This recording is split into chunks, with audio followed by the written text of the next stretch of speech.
The shotgun blast shattered the frozen Montana night. Lydia Morin, 8 months pregnant, barefoot, trembling, stood at the top of the stairs with a weapon she barely knew how to hold. Below, 3 armed rustlers circled her husband. One wrong move and everything she'd built from nothing would burn. But that moment was still months away. This story begins differently, with a woman in rags stepping off a train and a broken man who'd forgotten how to hope. Stay with me until the end and comment your city below. Let's see how far this story travels across the world. The November wind cut through Lydia Morin's threadbare dress like 1,000 tiny knives, each gust a reminder that she had made a terrible mistake. She stood on the wooden platform of Sweetwater Station, Montana Territory, watching the train that had carried her west disappear into the gray distance, its whistle fading into nothing. Around her, families reunited with shouts of joy.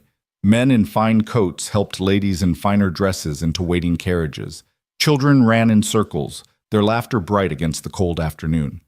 And Lydia stood alone. Her carpet bag, if you could even call it that, was little more than a flour sack tied with rope. Inside, one spare chemise with more holes than fabric, a tortoiseshell comb missing half its teeth, and a tarnished locket she couldn't bring herself to open. Everything else she'd owned in Philadelphia had been sold, stolen, or left behind in her desperate flight west. The dress she wore had once been blue.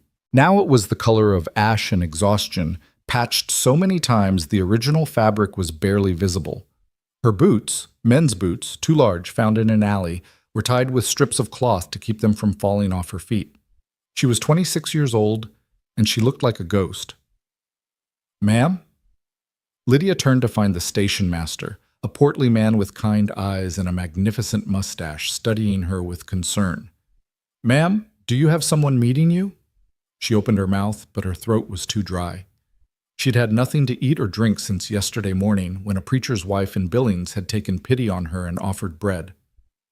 Her voice came out as a croak. She cleared her throat and tried again.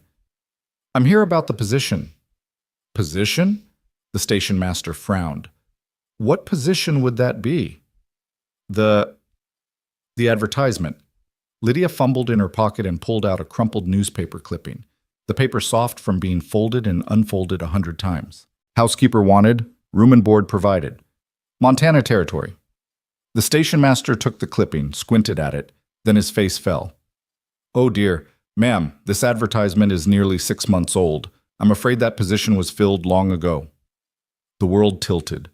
Lydia had spent her last dollar on the train ticket from Billings to Sweetwater. She had no money for food, no money for lodging, no money to go back. Not that there was anywhere to go back to.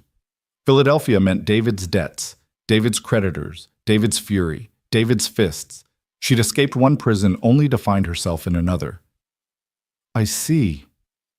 Her voice sounded calm, which was strange because inside she was screaming. "Thank you for your time." She picked up her flour sack bag and walked toward the edge of the platform, her oversized boots shuffling against the wood.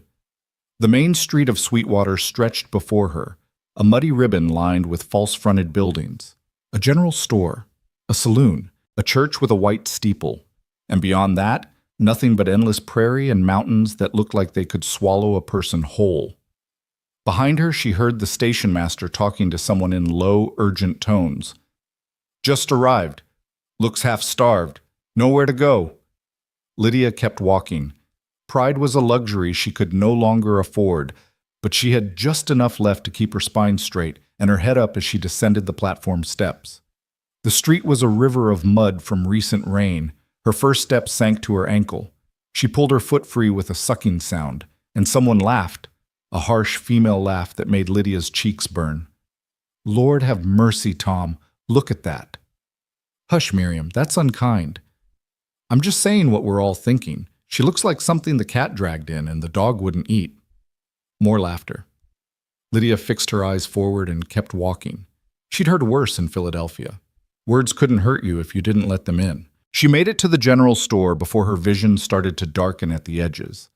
The last thing she remembered was reaching for the hitching post, missing it, and then the world went black. Jonas Hale was loading fence posts into his wagon when he heard the commotion. "Someone get Doc Brennan! She just collapsed right there." Poor thing looks like she hasn't eaten in a week." He looked up to see a crowd forming outside Callahan's general store.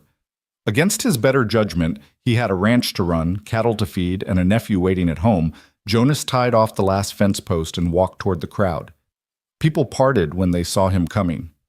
They always did. At 6'3", with shoulders like an ox and hands that could break a man's jaw, Jonas Hale commanded a certain respect in Sweetwater. It helped that he rarely smiled, rarely spoke, and had a reputation for being harder than the Montana winter. In the center of the crowd, a woman lay crumpled on the boardwalk. Jonas crouched beside her, his knees protesting. He was only 34, but some days he felt twice that. The woman was impossibly thin, her face pale as milk except for 2 bright spots of fever on her cheeks. Her dress was more patches than fabric, and her hands were what made Jonas pause. They were a lady's hands, long-fingered, elegant, despite the calluses and cuts. These were hands that had once held teacups and piano keys before they'd learned to scrub and work. These were hands that told a story of a life that had gone terribly, terribly wrong. "Jonas." Doc Brennan pushed through the crowd, his black bag in hand. He was a wizened man of 60 with sharp eyes and sharper opinions. "What have we got?" "Collapsed. Looks like starvation and exposure." Doc Brennan knelt on the woman's other side, checking her pulse, lifting her eyelids. "How long has she been out?" "Just happened," someone called out. "She got off the noon train." "Did she come alone?" "All alone," Miriam Price said, her voice dripping with implication. She was the mayor's wife and the town's most dedicated gossip. "Not a soul meeting her, dressed like a beggar. I'd bet my Sunday hat she's running from something." "Or someone," her friend added in a stage whisper. Jonas felt his jaw tighten. He'd been on the receiving end of Sweetwater's gossip after Sarah died. He knew exactly how cruel small-town kindness could be. "She needs rest, food, and warmth," Doc Brennan announced. "Someone fetch Mrs. Patterson at the boarding house." "The boarding house is full up," someone said.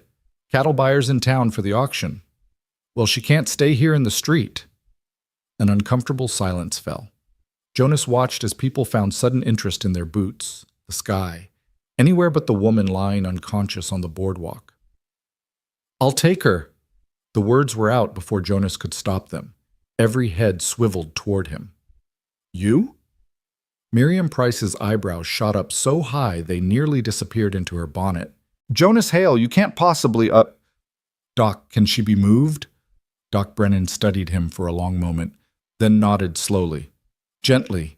Keep her warm. I'll follow you out to the ranch. Make sure she's settled." Jonas didn't wait for more objections. He scooped the woman into his arms. Lord, she weighed nothing, just bones and fabric, and carried her toward his wagon. Behind him, the whispers started immediately. "Did you see that? Jonas Hale taking in a strange woman? Sarah's barely been dead 2 years. And with young Evan in the house. Someone should tell the sheriff." Jonas blocked it all out. He'd gotten good at that these past 2 years. He settled the woman in the back of his wagon on a bed of blankets he kept for emergencies, made sure she was covered, then climbed onto the driver's seat. Doc Brennan hauled himself up beside him. "That was a damn fool thing to do." "Probably. You know what people will say? Don't care." "Like hell you don't." Doc Brennan sighed. "But I suppose someone had to help the poor girl. Might as well be you." They rode in silence for a while, the wagon creaking over the rutted road that led out of town toward Jonas's ranch. The land here was brown and gold, rolling prairie broken by stands of cottonwood along the creek. In the distance, the crazy mountains rose against the sky, their peaks already white with early snow. "You know anything about her?" Doc Brennan asked eventually. "Nothing. Could be trouble?" "Could be. She could be married, running from the law, running from debts." "Could be all 3. Doc Brennan made a frustrated sound. "Then why in God's name did you take her in?" Jonas didn't answer for a long time. He watched the familiar landscape roll by, the same views he'd seen every day for 10 years since he and Sarah had claimed this land. He thought about the empty house waiting for him, the silent meals, Evan's hollow eyes, the way the quiet had become so loud it was deafening. "Someone had to," he said finally. It wasn't the whole truth, but it was all he could put into words. The truth was that when he'd looked down at that woman's face, unconscious and vulnerable, he'd seen something he recognized: desperation, the kind that came from having nowhere left to turn, no one left to trust. He'd felt it himself these past 2 years, drowning in grief and responsibility, trying to raise a traumatized boy while keeping a ranch alive. The truth was that her hands looked like Sarah's hands had looked when they'd first met, refined but roughened, a lady fallen on hard times. The truth was that the house had been falling apart for 2 years, and he was so damn tired of doing it alone. But Jonas Hale wasn't a man who spoke truths out loud, so he kept his eyes on the road and let the silence settle between them. Lydia woke to the smell of wood smoke and coffee. For one blissful moment, she thought she was home in Philadelphia, in her childhood bedroom, and her mother was making breakfast downstairs. Then memory came crashing back. David, the debts, the flight, the train, and her eyes flew open. She was in a bed, a real bed, with a quilt that smelled like cedar and sunshine. The room was small but clean, with whitewashed walls and a single window looking out onto prairie. A washstand stood in the corner with a white pitcher and basin. A simple dress hung on a peg by the door, old but serviceable, much better than the rags she'd been wearing. How long had she been unconscious? Lydia sat up slowly, her head swimming. She was wearing a nightgown, not hers, obviously, and someone had washed her face and arms. Through the floorboards came the murmur of male voices and the clatter of dishes.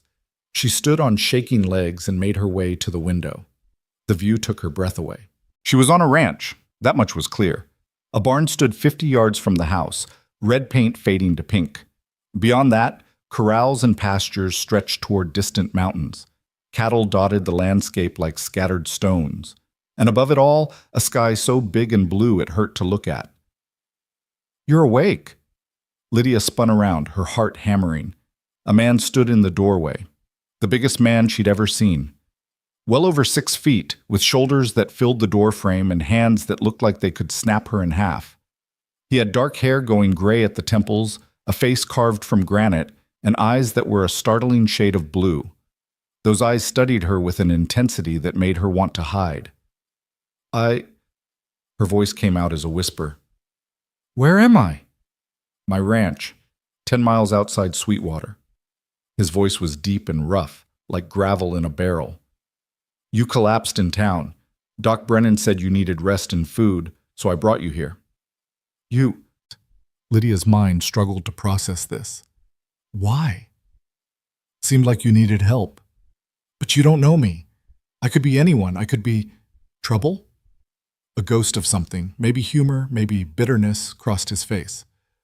"Probably, but you were dying in the street and no one else was going to do a damn thing about it." The casual profanity should have shocked her. Instead, Lydia found it oddly reassuring.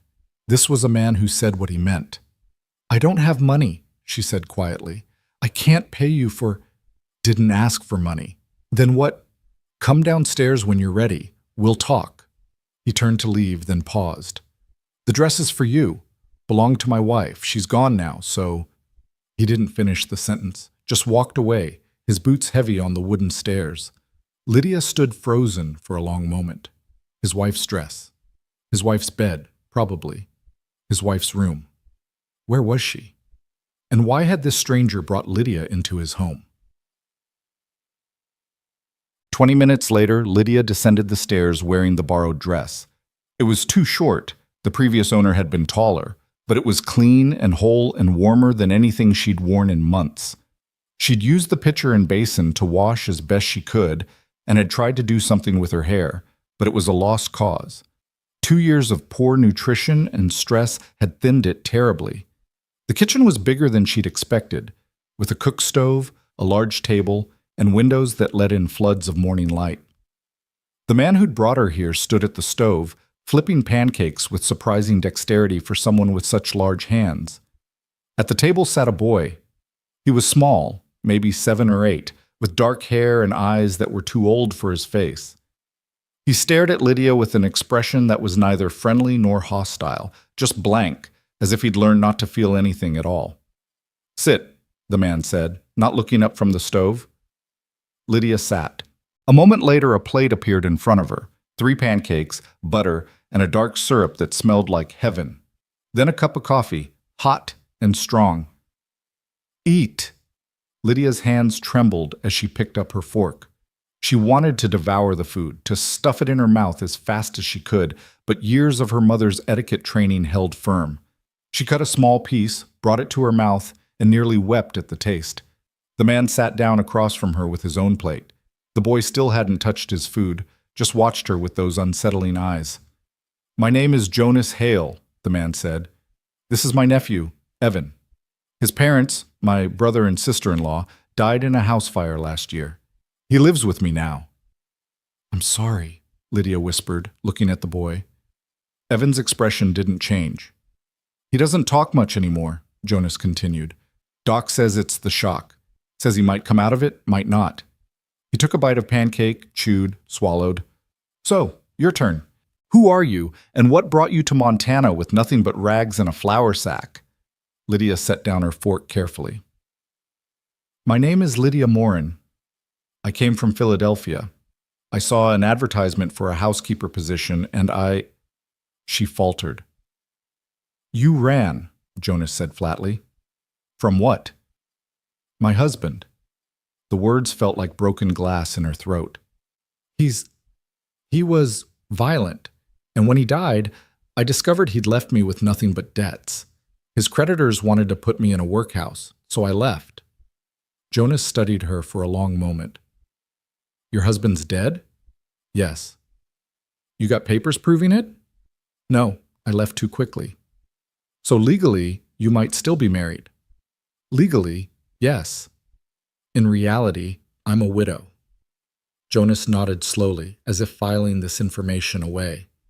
"The housekeeper position, that was mine. My wife, Sarah, she died 2 years ago, pneumonia. I hired a woman from town, but she only lasted 3 months. Said it was too lonely out here, and Evan scared her." Lydia glanced at the boy. He was still watching her, still not eating. "He doesn't scare me. Most women won't come within 10 feet of him. He had episodes at first, screaming, thrashing, breaking things." Jonas's voice was carefully neutral. "Doesn't do that anymore. Now he just sits and stares." "That's worse," Lydia said quietly. Jonas's eyes snapped to hers, and for the first time she saw real emotion there, surprise, and something like understanding. "Yeah," he said, "it is." They sat in silence for a moment. Through the window, Lydia could see the vast Montana landscape stretching away in all directions. So much space, so much emptiness. "Here's what I'm thinking," Jonas said finally. "I need help. The house is falling apart. I can't cook worth a damn. Evan needs something, someone. I don't know what, but what he's got now isn't enough." He gestured to the kitchen, the house. "You need a place to stay, food to eat, shelter. I'm proposing an arrangement." Well, Lydia's stomach tightened. She'd heard about arrangements before. "What kind of arrangement?" "The legal kind." Jonas's face hardened. "You work as my housekeeper. You cook, clean, help with Evan. In exchange, you get room, board, and a small wage, say $10 a month. We draw up a proper contract with the town lawyer. Everything official and above board." "Why?" Lydia couldn't help asking. "You don't know me. I could be a terrible housekeeper. I could rob you blind. I could—" "Could you?" She met his eyes. "No." "Then that's settled." "But people will talk," Lydia said. "A woman alone with a man, even with a child in the house. People are already talking. Have been since I carried you out of town." Jonas shrugged. "This is a small town, Mrs. Morin. People talk about everything. They'll say you're my mistress, or I'm taking advantage, or you're a gold digger, or whatever else their small minds can dream up. You can let that bother you, or you can ignore it and do the work. And if I do the work, if I stay, then you've got a home, as long as you need one."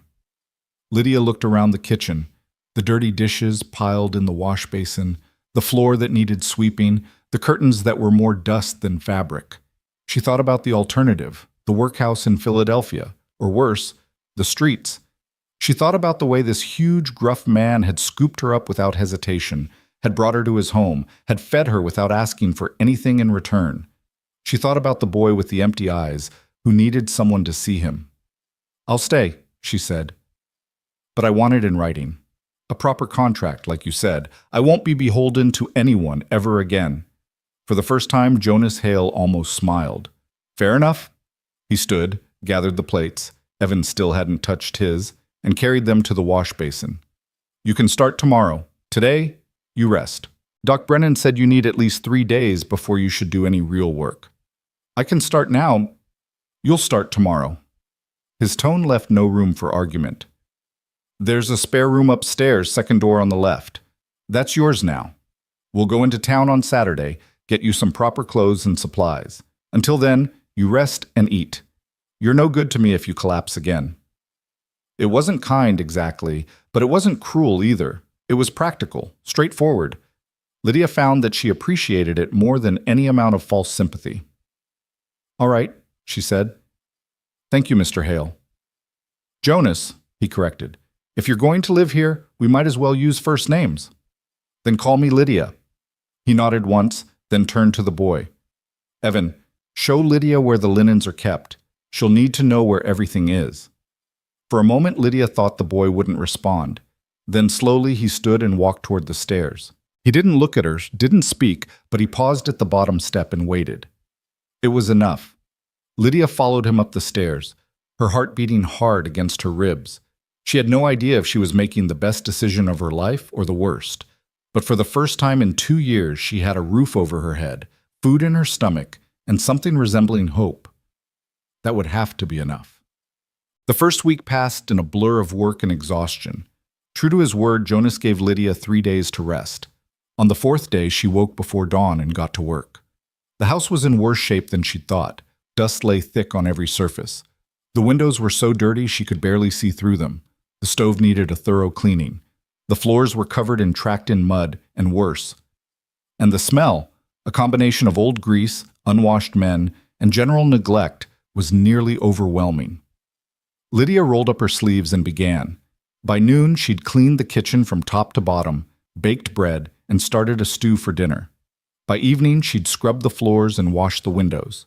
Her back ached, her hands were raw, but the satisfaction of seeing clean surfaces was worth every minute of pain.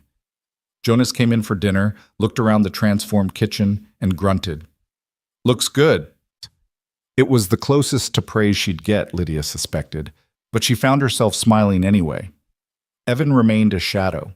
He appeared for meals, ate mechanically, then disappeared to his room or outside to the barn. He never spoke, never made eye contact, never showed any sign of noticing the changes Lydia was making to the house. But on the 5th day, she found something interesting. She was cleaning Evan's room. Jonas had given her permission with a warning that the boy doesn't like people touching his things, when she discovered a stack of books under his bed. Not children's books, but proper literature. Dickens, Hawthorne, even some poetry. That evening at dinner, Lydia tried something new. "I found your books, Evan," she said casually as she served the stew. "I love Dickens. Have you read Great Expectations?" Evan didn't respond, but his fork paused halfway to his mouth. Jonas shot her a look that said, "Be careful." "I always thought Pip was rather foolish," Lydia continued as if having a normal conversation. "All that time chasing after Estella, when she made it clear she didn't care for him. Though I suppose we've all done foolish things for love." Evan's fork lowered slowly. He still didn't look at her, but she could see a muscle working in his jaw. Progress. The next morning, she found one of the books on the kitchen table, Great Expectations. She opened it to the marked page and read a few paragraphs while she waited for the coffee to boil. When Evan came down for breakfast, he glanced at the book, then at her. Their eyes met for just a second before he looked away, but it was enough. Saturday came and Jonas kept his promise about going to town. "We need to get you proper clothes," he said at breakfast, "and we need to see the lawyer about that contract." Lydia had been dreading this. She knew what going to town meant, facing the gossip, the stares, the judgment, but she also knew it was necessary. "All right," she said, trying to sound braver than she felt. They took the wagon, leaving Evan at home with strict instructions not to wander off. The boy watched them go with his usual blank expression, though Lydia thought she saw something flicker in his eyes when she promised to bring him back some peppermint sticks. The ride to town was quiet. Jonas wasn't much of a talker, and Lydia was too nervous to make conversation. She'd borrowed a shawl and had done her best to make herself presentable, but she knew how she must look: gaunt, worn, a woman clearly down on her luck. Sweetwater was busier on Saturday. Ranchers came in from miles around to trade and socialize. The street was crowded with wagons, horses, and people. Everyone stopped to stare when Jonas helped Lydia down from the wagon. "Ignore them," Jonas muttered, offering his arm. "Come on." Their first stop was the general store. Mr. Callahan, the proprietor, was a jovial man with a round belly and shrewd eyes. "Jonas," he boomed, "good to see you. And this must be the young lady who caused such a stir last week." "This is Miss Lydia Morin," Jonas said formally. "My new housekeeper. She needs supplies. Put it all on my account." Mr. Callahan's eyebrows rose, but he was too good a businessman to question a paying customer. Of course, Miss Morin, right this way." For the next hour, Lydia selected fabric for new dresses, undergarments, shoes that actually fit, and basic toiletries. She tried to choose the cheapest options, but Jonas kept pointing to better quality items. "You'll be working hard," he said when she protested. "You need clothes that will last." It was practical, not generous, but it still made something warm unfurl in Lydia's chest. While Mr. Callahan wrapped their purchases, Lydia noticed 3 women watching from near the fabric bolts. They whispered behind their hands, their expressions ranging from curious to hostile. One of them, a woman in an expensive green dress with elaborate ringlets, detached from the group and approached. "Jonas Hale," she said, her voice dripping with false sweetness. "How wonderful to see you in town. And this must be your housekeeper?" "Lydia, this is Miriam Price," Jonas said, his tone flat. "The mayor's wife." "Charmed, I'm sure." Mrs. Price looked Lydia up and down as if inspecting livestock. "My, what a tragic story, collapsing in the street like that. You must have had quite an ordeal." "I'm quite recovered, thank you," Lydia said, keeping her voice polite. "Oh, I'm sure you are." Jonas always did have a soft heart, despite appearances. Mrs. Price smiled, showing too many teeth. "Though I must say it's rather unconventional, isn't it? A young woman living alone with a man. Even with poor little Evan as a chaperone, people do talk." "Let them," Jonas said curtly. "I'm simply saying that appearances matter, Jonas. Perhaps Miss Morin should stay in town. I'm sure we could find a room for her at the boarding house." "She's staying at the ranch." "But Jonas—" "Ma'am," Lydia surprised herself by speaking up. "I appreciate your concern, but Mr. Hale has been nothing but honorable. We have a business arrangement, nothing more. If people choose to think otherwise, that's their affair, not mine." Mrs. Price's face flushed. "Well, how very modern of you." "Is there anything else?" Jonas asked, his patience clearly wearing thin. No, I just thought, well, good day to you both." Mrs. Price swept away, her skirt swishing with indignation. Jonas looked at Lydia with something that might have been approval. "You handled that well." "I've had practice with difficult women," Lydia said quietly. "David's mother was formidable. Sarah's mother, too." Jonas picked up their parcels. "Come on. Lawyer's office is next." "Yeah." The lawyer, Mr. Edwin Marsh, was a thin man with wire-rimmed spectacles in a careful manner. He listened as Jonas explained the situation, taking notes with a precise hand. "I see," he said when Jonas finished. "You want a formal employment contract, room, board, and $10 monthly wage in exchange for housekeeping services. Term of employment? Open-ended," Jonas said. "Either party can terminate with 2 weeks' notice." "Very well." Mr. Marsh began drafting the document. "Miss Morin, you understand this is purely an employment arrangement. There are no other expectations." Lydia felt her face heat. "I understand perfectly." "And you, Mr. Hale? You're clear on the terms?" "Crystal." Mr. Marsh nodded and continued writing. 20 minutes later, he slid 2 copies across the desk. "Sign here and here. I'll witness and file 1 copy with the county records. The other is for your keeping." Lydia read every word carefully before signing. It was exactly as Jonas had described. Straightforward, professional, with no hidden clauses or tricks.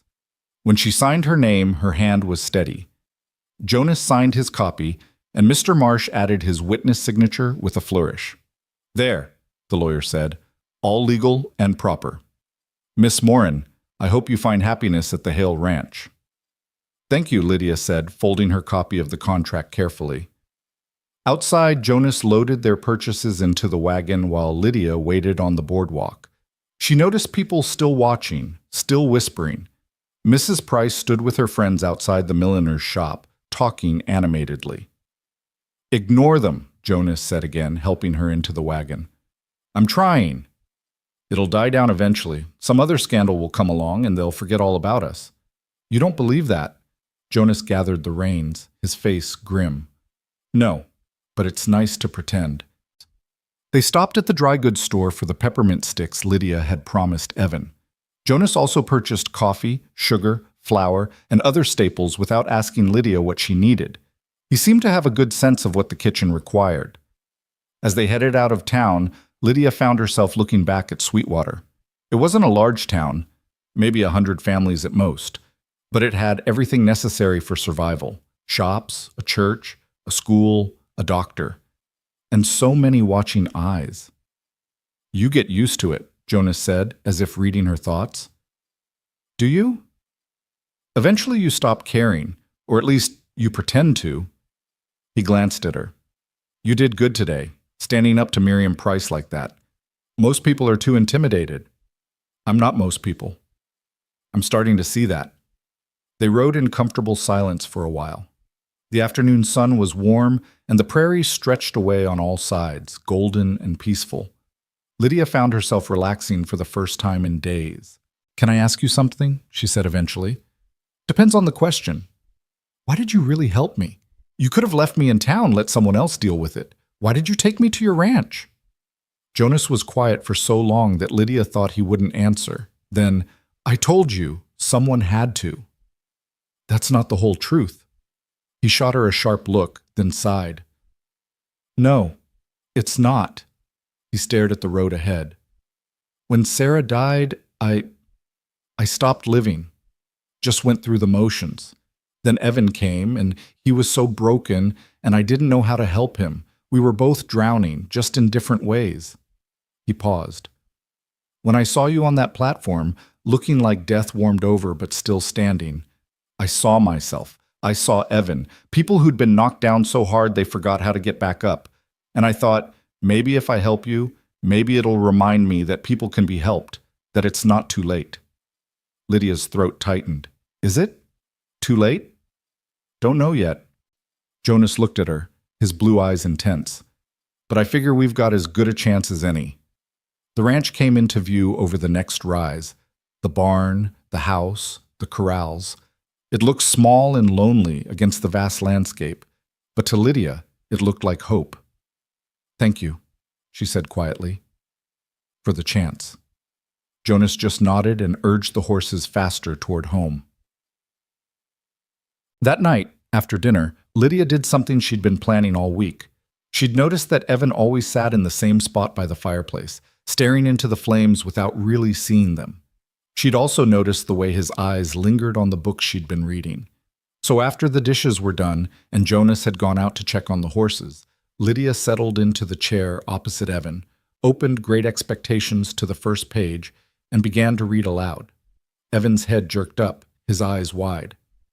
"My father's family name being Pierip, and my Christian name Philip, my infant tongue could make of both names nothing longer or more explicit than Pip," Lydia continued, her voice steady and clear. Evan stared at her. For a moment she thought he would bolt from the room. Instead, he slowly sank back into his chair, his eyes fixed on her face. She read for an hour until Jonas came back inside and stopped short at the sight. "What's this?" he asked quietly. "Reading," Lydia said, marking her place. "Evan and I are enjoying Dickens together. Aren't we, Evan?" The boy didn't answer, but he didn't deny it either. Jonas looked between them, something unreadable in his expression. Then he nodded once and went to get ready for bed. Lydia read for another chapter, then closed the book. "We'll continue tomorrow night, if you'd like." Evan stood and walked toward the stairs. At the bottom step, he paused. Thank you, he whispered. The words were so soft Lydia almost missed them. By the time she processed what he'd said, he was already gone, his footsteps disappearing up the stairs. But he'd spoken. For the first time in months, Evan had spoken. Lydia sat alone in the dim room, the book heavy in her lap, and felt tears prick her eyes. Not from sadness, but from something she hadn't felt in so long she'd almost forgotten the name for it. Hope. She was still sitting there when Jonas came back down in his nightshirt, probably to bank the fire for the night. He stopped when he saw her face. You all right? He spoke, Lydia whispered. Just now. He thanked me. Jonas's expression didn't change, but his hand tightened on the stair railing. First time in 8 months. I know. They stood in silence, the magnitude of the moment settling between them. Then Jonas cleared his throat roughly. That was good. What you did. Reading to him. He paused. Sarah used to do that. Read to him. He loved it. I'll keep doing it then, if that's all right. More than all right. Jonas moved to the fire, began banking the coals. You're good with him. Better than I am. You're too hard on yourself. Am I? He straightened, his face shadowed in the firelight. I can keep him fed and clothed, keep him safe, but I don't know how to reach him. Don't know how to make him feel things again. You reach him, Lydia said softly. He watches you constantly. He's learning from you, how to be strong, how to survive. But he also needs, she searched for the words, he needs permission to feel again, to be a child again. You're teaching him strength. Let me teach him softness. Jonas studied her for a long moment. You're not what I expected. What did you expect? Someone temporary? Someone who'd run at the first sign of difficulty? He shook his head. But you're not running, are you? No, Lydia said. I'm done running. Good. Jonas headed for the stairs, then paused. That contract we signed today, the one that says either party can leave with 2 weeks' notice? Yes? I hope you never use it. He was gone before Lydia could respond, his footsteps heavy on the stairs. She sat alone in the dying firelight, the book still in her lap, and thought about the strange turns life could take. 3 weeks ago, she'd been starving in Philadelphia, terrified and alone.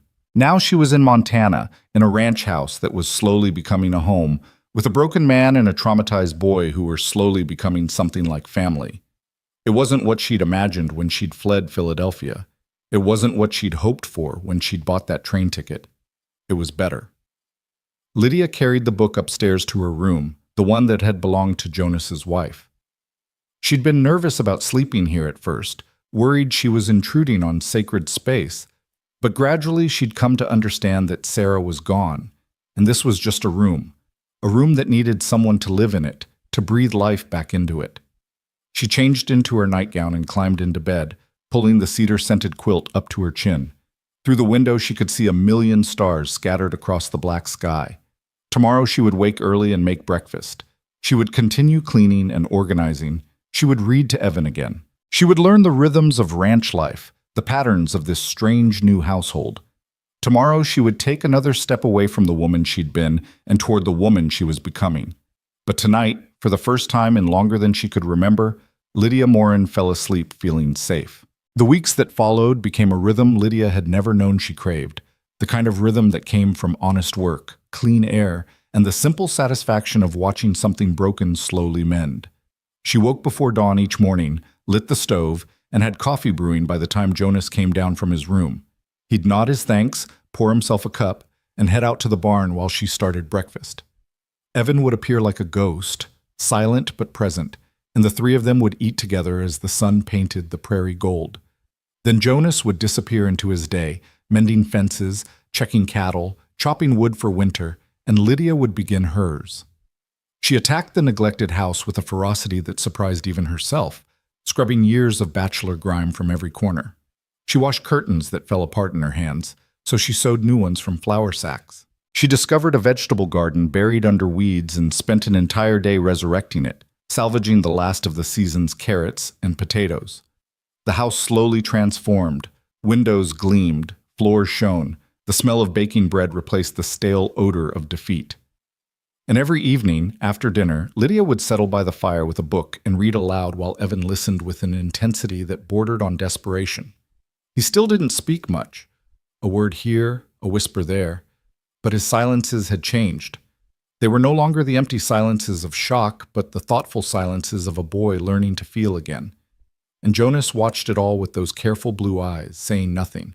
But Lydia could feel his presence in every corner of the house, solid and steady as the mountains themselves. By the end of the first month, Lydia realized she had stopped thinking about Philadelphia entirely. David's face had faded from her dreams. The fear that had driven her west had loosened its grip on her chest. She was too busy, too tired, and though she'd never say it aloud, too content to dwell on the past. But contentment, Lydia was learning, was a fragile thing in a place like Sweetwater. It was mid-December when trouble arrived, dressed in a respectable gray suit and carrying a leather briefcase. Lydia was hanging laundry on the line behind the house when she heard the horse approaching. Jonas was out on the far pasture and Evan was in the barn doing his chores, so she wiped her hands on her apron and walked around to the front of the house. A man sat astride a fine bay gelding, surveying the ranch with the air of someone appraising property. He was perhaps 50, with thinning hair and the soft hands of someone who'd never done manual labor. When he saw Lydia, his expression shifted to one of practiced sympathy. "Good afternoon," he called, dismounting with the stiffness of someone unused to horses. "I'm looking for Mr. Jonas Hale." "He's not here at the moment," Lydia said, keeping her distance. "Can I take a message?" "And you are?" "The housekeeper." The man's eyes traveled over her in a way that made her skin crawl. "I see. Well, perhaps you can help me. My name is Vernon Price. I'm with the Sweetwater Bank and Trust. I'm here on rather urgent business regarding Mr. Hale's property."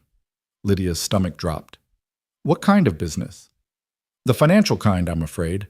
Mr. Price opened his briefcase and withdrew a sheaf of papers. "You see, Mr. Hale has a substantial loan with our bank, taken out 5 years ago to purchase additional grazing land. The terms of that loan required regular payments, which Mr. Hale has been, shall we say, inconsistent about meeting." "I don't know anything about Mr. Hale's financial affairs," Lydia said carefully. "Of course not, but as someone living on the property, you should be aware that the bank is considering foreclosure proceedings. Mr. Hale is 3 months behind on his payments, and if he doesn't settle his debt by the end of January, we'll have no choice but to seize the ranch." The words hit Lydia like a physical blow. Foreclosure. The ranch seized. Everything Jonas had built, everything he was fighting to preserve for Evan, gone. "There must be some mistake," she heard herself say. "The ranch is doing well. The cattle aren't the issue, miss. It's Mr. Hale's inability to manage his finances. Between his late wife's medical expenses and taking in his nephew, he stretched himself too thin." Mr. Price smiled, but there was no warmth in it.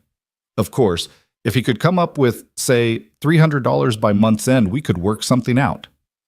$300. It might as well have been 3,000. "I'll make sure he gets your message," Lydia said, her voice cold. "Please do." "And miss?" Mr. Price climbed back onto his horse. "You might want to start looking for a new position. I'd hate for you to be caught unawares when the bank takes possession." He rode away, leaving Lydia standing in the yard with her heart pounding and her mind racing. $300. 3 months behind. Foreclosure by the end of January. Jonas hadn't said a word. She was still standing there, frozen, when Evan appeared from the barn. He took one look at her face and his eyes widened. "What's wrong?" His voice was still whisper-soft, but the concern in it was real. "Nothing," Lydia lied. Then, seeing the disbelief in his expression, she sighed. "A man from the bank came by. There's some trouble with the loan on the ranch." "Uncle Jonas doesn't like to talk about money," Evan said quietly. "He gets angry when people ask." "Does he?" Lydia filed that information away. "Well, I'm not going to ask, but when he comes home, I need you to go to the barn and stay there for a while. Can you do that?" Evan nodded solemnly, understanding more than his 8 years should allow. Jonas returned at dusk, his shoulders sagging with exhaustion. Lydia had dinner ready, venison stew, fresh bread, and dried apple pie, and waited until he'd eaten before she spoke. "A man from the bank came by today." Jonas's fork stopped halfway to his mouth. His jaw tightened. Vernon Price, Lydia continued, keeping her voice neutral. He said you're 3 months behind on your loan payments. He said the bank is considering foreclosure. For a long moment, Jonas didn't speak. Then he set down his fork with exaggerated care. That's my business. It's my business too if I'm going to wake up one morning and find we're all being thrown out. We're not getting thrown out. Then you have the $300 he's demanding? Jonas's silence was answer enough. Lydia took a breath, fighting to keep her temper in check. Why didn't you tell me? I've been living here for 2 months, working for wages you clearly can't afford. I can afford it. Can you? Can you really? Lydia stood, her hands braced on the table. Because from where I'm standing, it looks like you're drowning and too proud to admit it. Jonas surged to his feet, his chair scraping loudly against the floor. You don't know a damn thing about it. Then tell me what's happening so I can help. I don't need your help. His voice was thunder in the small kitchen. I don't need anyone's help. I can handle this myself. Like you've been handling it, Lydia shot back, by falling 3 months behind, by risking everything you've built. That's not handling it, Jonas. That's drowning with your eyes closed. They stood facing each other across the table, both breathing hard, the air crackling with tension. Lydia had never seen Jonas lose his temper before, had never seen any emotion stronger than mild annoyance cross his face. Now his eyes blazed with fury and something else, something that looked almost like shame. You think I don't know? His voice dropped to something dangerous and low. You think I don't lie awake every night trying to figure out how to keep this place running? Sarah's medical bills wiped out our savings, the funeral costs, bringing Evan here, getting him the things he needs. And then the damn cattle prices dropped and half my herd got sick, and the bank keeps raising the interest, and I'm working myself to death just to stay in the same damn place. He slammed his hand on the table, making the dishes jump. Lydia didn't flinch. So don't stand there and tell me I'm not trying, Jonas continued, his voice ragged. Don't tell me I'm not doing enough. Because I'm doing everything I know how to do, and it's still not enough, and I don't need you reminding me of that fact. Silence fell, heavy and suffocating. Then, from the doorway, came a small, broken voice. Is it my fault? They both spun around. Evan stood there, his face white, his eyes huge with tears. Am I why we're losing the ranch? Because you had to take care of me? No. Jonas crossed the room in 3 strides and dropped to one knee in front of the boy. Evan, no, none of this is your fault. You hear me? None of it. But you said the cost. I'd pay them 100 times over to have you here. Jonas's voice shook. Your family, this is your home, and we're not losing it. I promise you, we're not losing it. Evan threw his arms around Jonas's neck, and the big man held him tight, his eyes squeezed shut. Over the boy's head, his gaze found Lydia's. She saw it all there, the fear, the exhaustion, the crushing weight of responsibility he'd been carrying alone for too long. And underneath it all, the desperate love for a broken boy he was trying so hard to save. Her anger melted away. I have some money, she said quietly. Jonas's eyes snapped to hers. What? From before I left Philadelphia, I sold some things. My mother's jewelry, some silver. I hid it in case David found out. It's not much, maybe $40, but no. Jonas stood, keeping one hand on Evan's shoulder. Absolutely not. Jonas, that's your money, your escape fund. You keep it. What am I escaping from now? Lydia asked. I'm here. This is my home too. And if the ranch goes, where do you think I'll end up? Back on that train platform with nothing but rags? She shook her head. We're in this together, whether you like it or not. Jonas stared at her for a long moment, emotions warring across his face. I can't take your money. You can, and you will. And then we're going to sit down and figure out how to get the rest. Lydia pulled out a chair and sat, smoothing her apron with hands that were steadier than she felt. Now, the bank wants $300. I have 40. That leaves 260. What assets do we have? Lydia, Jonas, sit down. Something in her voice must have gotten through to him because he sat. Evan climbed into his chair beside him, his small hand finding his uncle's larger one. "We have about 60 head of cattle," Jonas said finally, his voice heavy with defeat. "But the prices are too low right now to make it worth selling. We'd lose money." "What else?" "Some horses. Most are working animals, but I've got 2 geldings I could sell. Might get $50 for the pair if I'm lucky." Lydia did the math in her head. "That's $90 total. We need 170 more." "I could sell the south pasture," Jonas said slowly. "The land my brother left to Evan. But that's his inheritance. I won't touch it unless there's no other choice." "Then we find another way." Lydia tapped her fingers on the table, thinking. "What about taking on extra work? Are there other ranches that need help?" "It's winter. Nobody's hiring." "Then what do people need in winter?" Jonas frowned. "Firewood, meat, help with repairs." "Could you do those things? Chop and sell firewood, hunt and sell the meat, offer your skills as a carpenter or blacksmith?" "I suppose, but nothing. We do what we have to do." Lydia turned to Evan. "And you? Can you read and write well?" The boy nodded. "Then you can help me.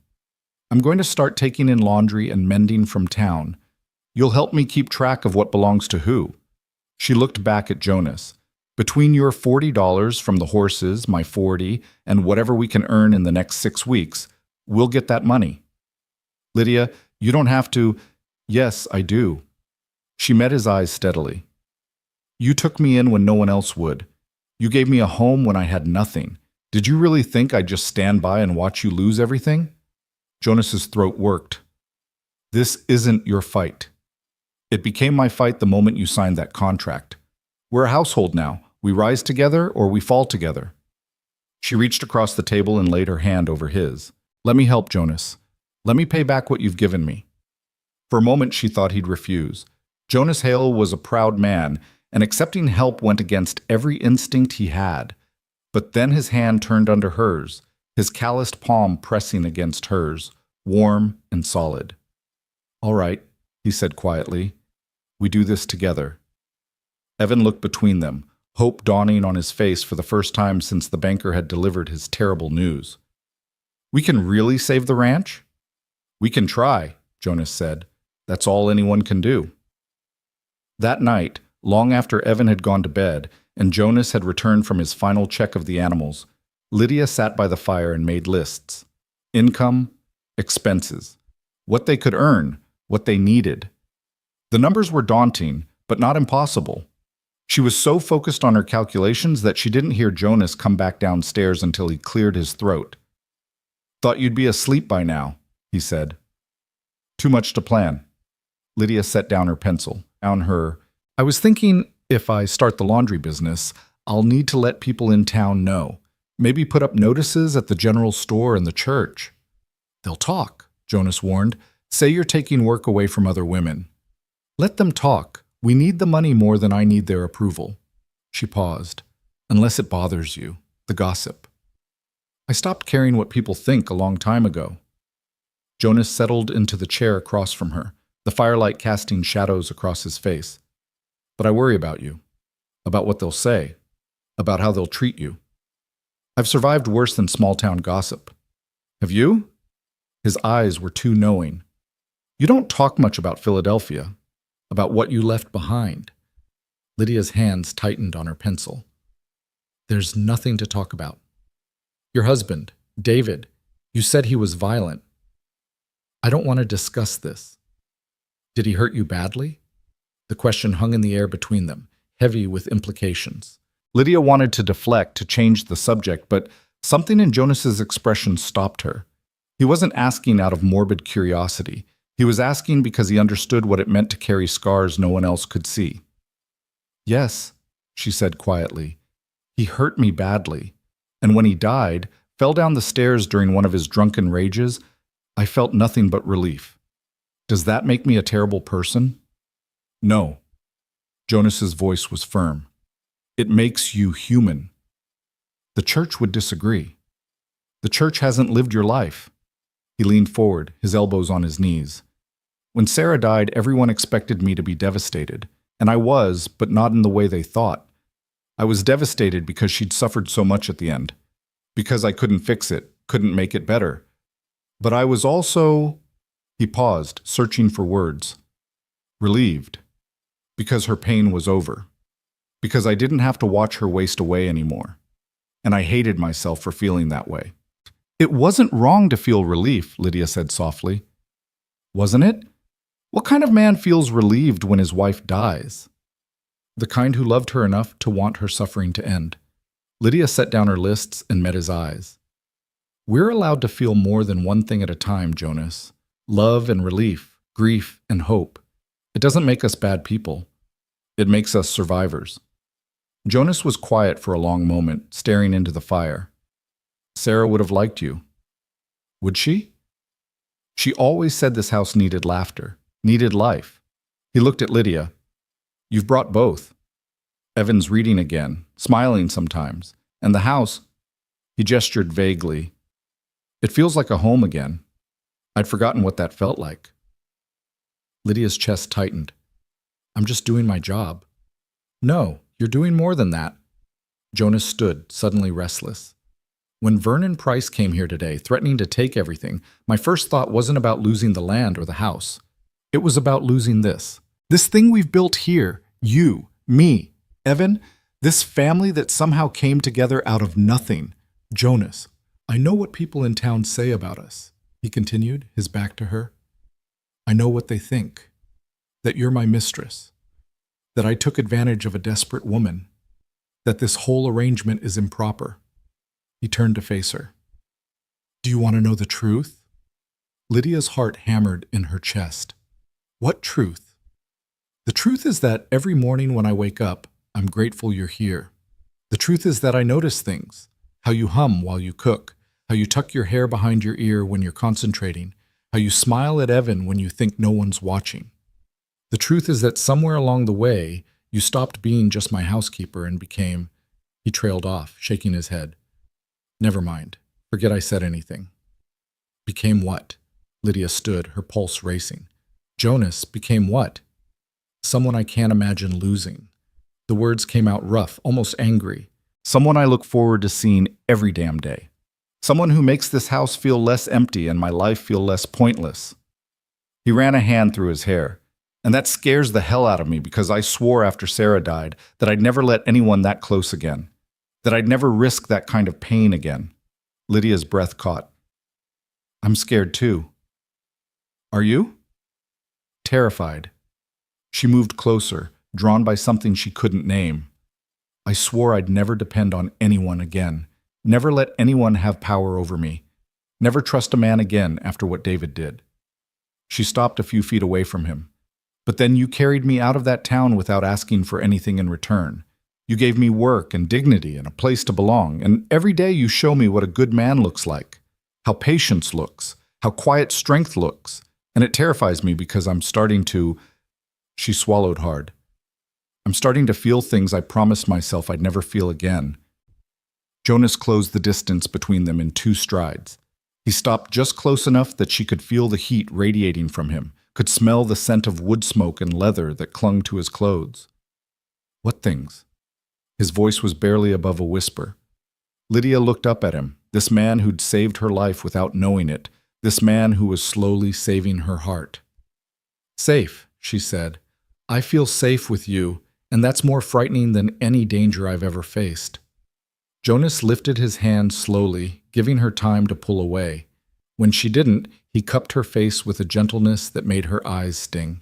His thumb brushed across her cheekbone. I won't hurt you, he said. I'd rather die than hurt you. I know. And she did. In her bones, in her soul, she knew this man would never raise his hand to her in anger. But that doesn't mean we can't hurt each other in other ways, by leaving, by dying, by living afraid, Jonas finished. Is that what you want? To spend the rest of your life so scared of being hurt that you never let yourself feel anything? I don't know what I want anymore. Then let me tell you what I want. His other hand came up to frame her face, his blue eyes intense in the firelight. I want to keep waking up and finding you in my kitchen. I want to hear you reading to Evan every night. I want to fight beside you to save this ranch. And when that's done, I want... He paused. I want the right to call you mine, not as my housekeeper, as my... A crash from upstairs made them both jump apart. "Evan!" Jonas was moving before Lydia could process what had happened, taking the stairs 3 at a time. She followed, her heart in her throat. They found the boy on the floor of his room, tangled in blankets, his face flushed and his breathing labored. "Nightmare," he gasped. I'm sorry. Shh, it's all right." Jonas lifted him back into bed with practiced ease. "Just a dream. You're safe." But Evan was shaking, his eyes wide and unfocused. "The fire. I saw the fire. Mama and Papa." "They're gone," Jonas said gently. "But you're here. You're safe. I've got you." Lydia knelt beside the bed and took Evan's hand. It was hot, almost burning. "Jonas, he has a fever." Jonas pressed his palm to the boy's forehead and swore softly. "I'll get Doc Brennan." "It's midnight. The storm—" "I don't care." Jonas was already moving toward the door. "Stay with him. Keep him cool. I'll be back as soon as I can." He was gone before Lydia could argue, his boots thundering down the stairs, the front door slamming behind him. A moment later, she heard horse hooves pounding away into the night. Lydia turned back to Evan. The boy was shivering despite the fever, his teeth chattering. She grabbed extra blankets and tucked them around him, then sat on the edge of the bed and began to stroke his hair. "Tell me a story," Evan whispered. "Like Mama used to." Lydia's throat tightened. "What kind of story?" "A happy one, where nobody dies." So Lydia began to spin a tale about a brave knight and a clever princess and a dragon who turned out to be friendly. She made her voice light and cheerful even as her hands shook. The fever was high, too high, and she knew enough about frontier medicine to know that children could turn critical frighteningly fast. "Please let the doctor come in time," she prayed silently. "Please let this boy be all right." Evan's eyes began to droop as she talked, his breathing evening out. She kept talking, kept stroking his hair, and gradually his body relaxed into sleep. But the fever didn't break. Lydia dipped a cloth in the wash basin and laid it across his forehead, then another on his chest. She'd seen her mother do this during her own childhood illnesses, had learned that sometimes all you could do was keep vigil and hope. So she kept vigil. The hours crawled by. The wind picked up outside, rattling the windows. Snow began to fall. She could see it in the lamplight, thick and fast. A proper Montana blizzard brewing. And still Jonas didn't return. Lydia tried not to panic. Doc Brennan lived in town. A good hour's ride in good weather. In a snowstorm, it could take twice that. Jonas was an experienced rider. He'd be fine. They'd both be fine. Unless the storm was too bad. Unless Jonas's horse slipped on ice. Unless— No. She couldn't think like that. She changed the cloth on Evan's forehead again, checking his fever. Still high, but maybe not quite as high as before? Or was that just wishful thinking? "Lydia?" Evan's voice was thin and scared. "I'm here, sweetheart." "Are we going to lose the ranch?" "No, we're going to fight for it, remember?" "But what if we can't fight hard enough? What if—" He coughed, a wet, rattling sound. "What if everything goes away again, like Mama and Papa?" Lydia's heart broke. "Nothing's going away. Your uncle and I are going to make sure of it." "Promise?" Shouldn't promise. Life was too uncertain, too cruel. But looking down at this frightened child who'd already lost so much, Lydia found herself saying, "I promise. This is your home, Evan. We're not losing it, and I'm not going anywhere." "What if Uncle Jonas sends you away after we save the ranch?" "He won't." "How do you know?" "Because he almost told me he loves me tonight," Lydia thought. "Because I felt it in the way he touched my face, heard it in every word he didn't quite say." But she couldn't tell Evan that.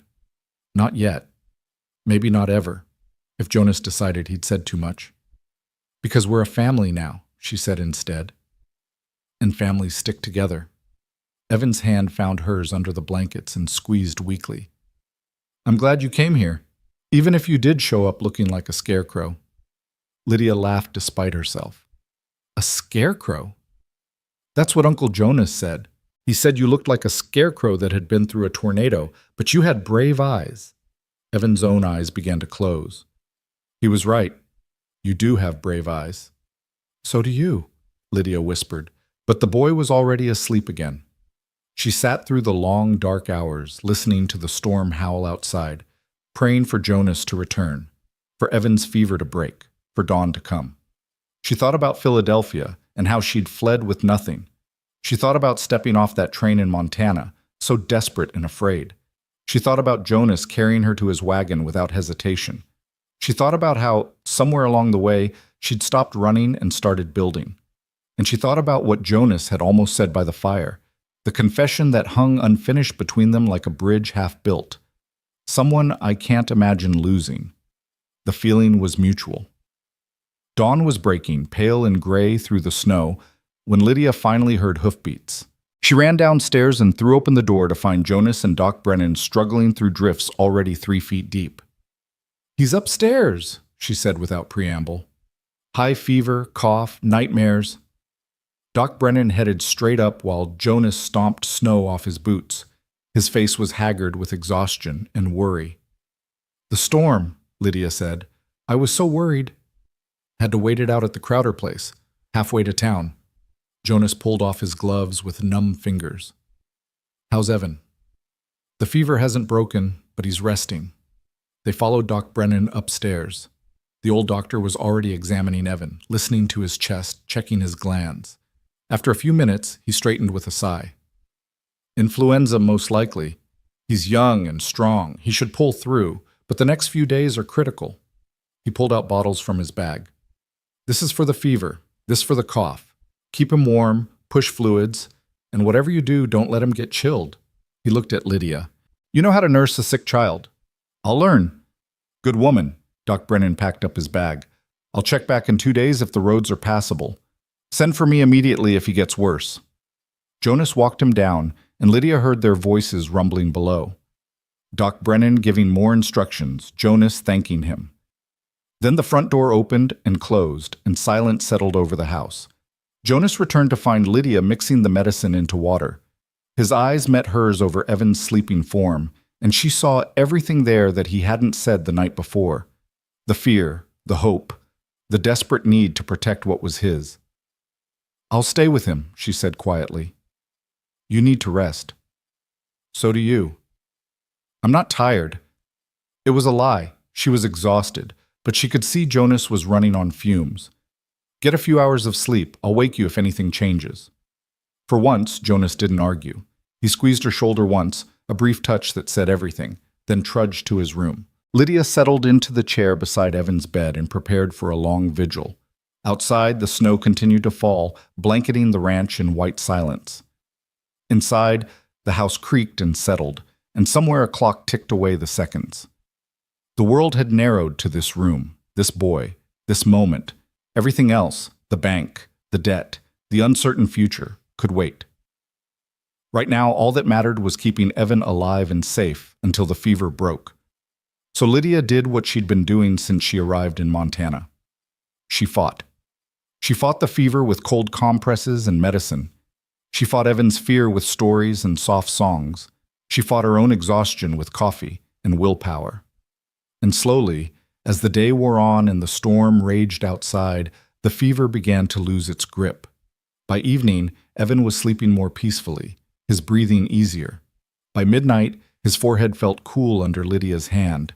By dawn of the second day, he opened his eyes and asked for soup. Jonas, who'd been taking shifts with Lydia despite her protests, actually smiled.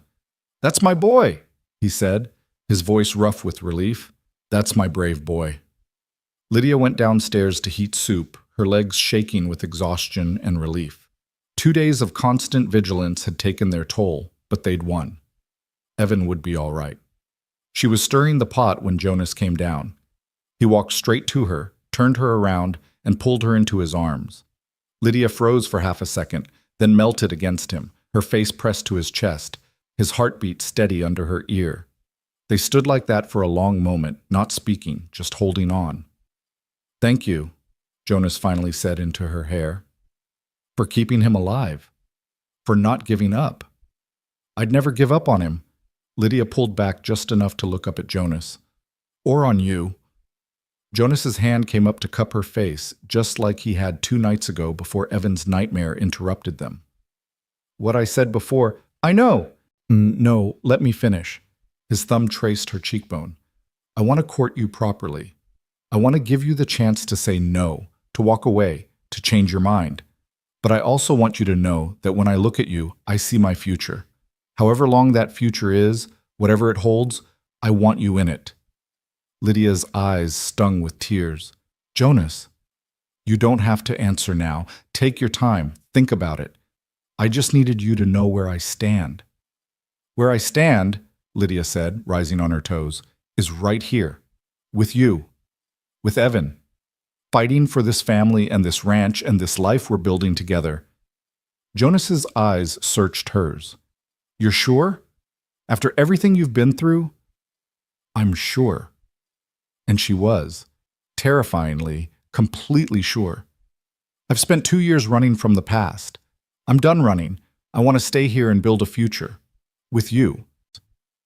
Jonas's arms tightened around her, and for a moment they just stood there in the quiet kitchen with the soup bubbling on the stove and the snow falling outside, and a boy upstairs who would be all right. They had 40 days to save the ranch. They had a mountain of work ahead and no guarantee of success. But standing in Jonas's arms, Lydia felt something she hadn't felt in years. She felt hope. The soup was forgotten on the stove as Jonas bent his head and kissed her. It was nothing like David's kisses. Those had been demands, claims of ownership. This was a question, gentle and searching, asking permission with every breath. Lydia's hands came up to rest on Jonas's chest, feeling the steady hammer of his heart, and she answered that question with a soft sound that came from somewhere deep inside her. When they finally broke apart, Jonas rested his forehead against hers, his breathing unsteady. I've wanted to do that for weeks, he admitted. Only weeks? Lydia managed a shaky laugh. I've been thinking about it since you carried me out of town like some kind of avenging angel. Avenging angel, Jonas snorted. That's a first. Most people call me a hard-headed bastard.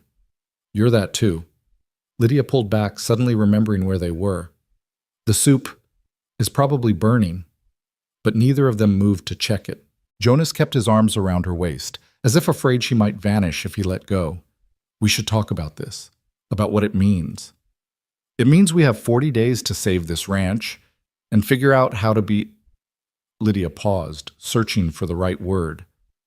Whatever we're going to be to each other. And after, if we lose the ranch anyway, then we figure that out together too. She reached up to touch his face, tracing the lines that worry and grief had carved there. I'm not going anywhere, Jonas. Whether we save this place or lose it, I'm staying. The relief in his eyes was almost painful to witness. He caught her hand and pressed a kiss to her palm, a gesture so tender it made her throat tight. A creak from upstairs reminded them they weren't alone. Jonas released her reluctantly, and Lydia hurried to salvage the soup, which was indeed starting to scorch on the bottom. I'll take this up to Evan, she said, ladling it into a bowl. You should eat something too. When was the last time you had a proper meal? Jonas rubbed the back of his neck, looking sheepish. Yesterday morning? That's what I thought. Lydia pointed to the table with her spoon. Sit, eat. I'll be back in a minute. She carried the soup upstairs to find Evan sitting up in bed, looking pale but alert. His eyes brightened when he saw her. Is that chicken soup? The very best chicken soup in Montana Territory, Lydia said, settling beside him with the bowl. Can you manage it yourself, or do you need help? I can do it. But his hands shook as he took the bowl, so Lydia kept one hand underneath just in case. He took a careful sip, then another. It's good. I'm glad. She watched him eat, noting the color slowly returning to his cheeks. You gave us quite a scare, you know. I heard you, Evan said quietly. Both nights. You and Uncle Jonas, taking turns sitting with me, reading to me, telling me stories. He looked up at her with those two old eyes. You didn't have to do that. Of course I did. You're... Lydia stopped, startled by the word that had almost come out of her mouth. You're mine. When had that happened? When had this traumatized boy become hers to protect, hers to love? I'm what? Evan prompted. You're part of this family, Lydia finished, and families take care of each other. Evan was quiet for a moment, concentrating on his soup. Then, so softly she almost missed it. I'm glad you're here.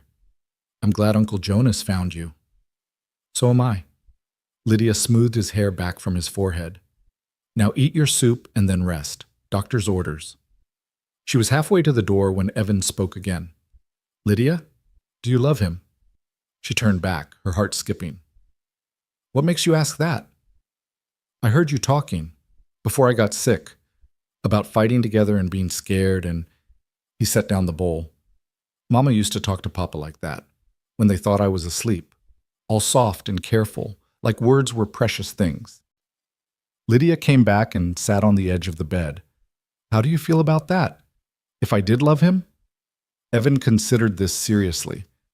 I think Mama would have liked you, and I think Uncle Jonas has been sad for a long time, since before Aunt Sarah died even. But he's less sad now. He looked at her with those heartbreaking eyes. So if you love him, I think that's good. As long as you don't leave. I'm not leaving, Lydia promised. No matter what happens, I'm not leaving. Evan nodded, satisfied, and picked up his soup again. Lydia went back downstairs to find Jonas right where she'd left him, staring at his untouched bowl. He asked if I love you, she said without preamble. Jonas's head snapped up. What did you tell him? That I'm not leaving. That seemed more important. She sat across from him. But since you brought up courting earlier, I suppose we should be honest with each other. So yes, I do love you. I'm terrified of it, and I have no idea if it's real or just gratitude or some kind of madness brought on by exhaustion, but there it is. Jonas stared at her for a long moment.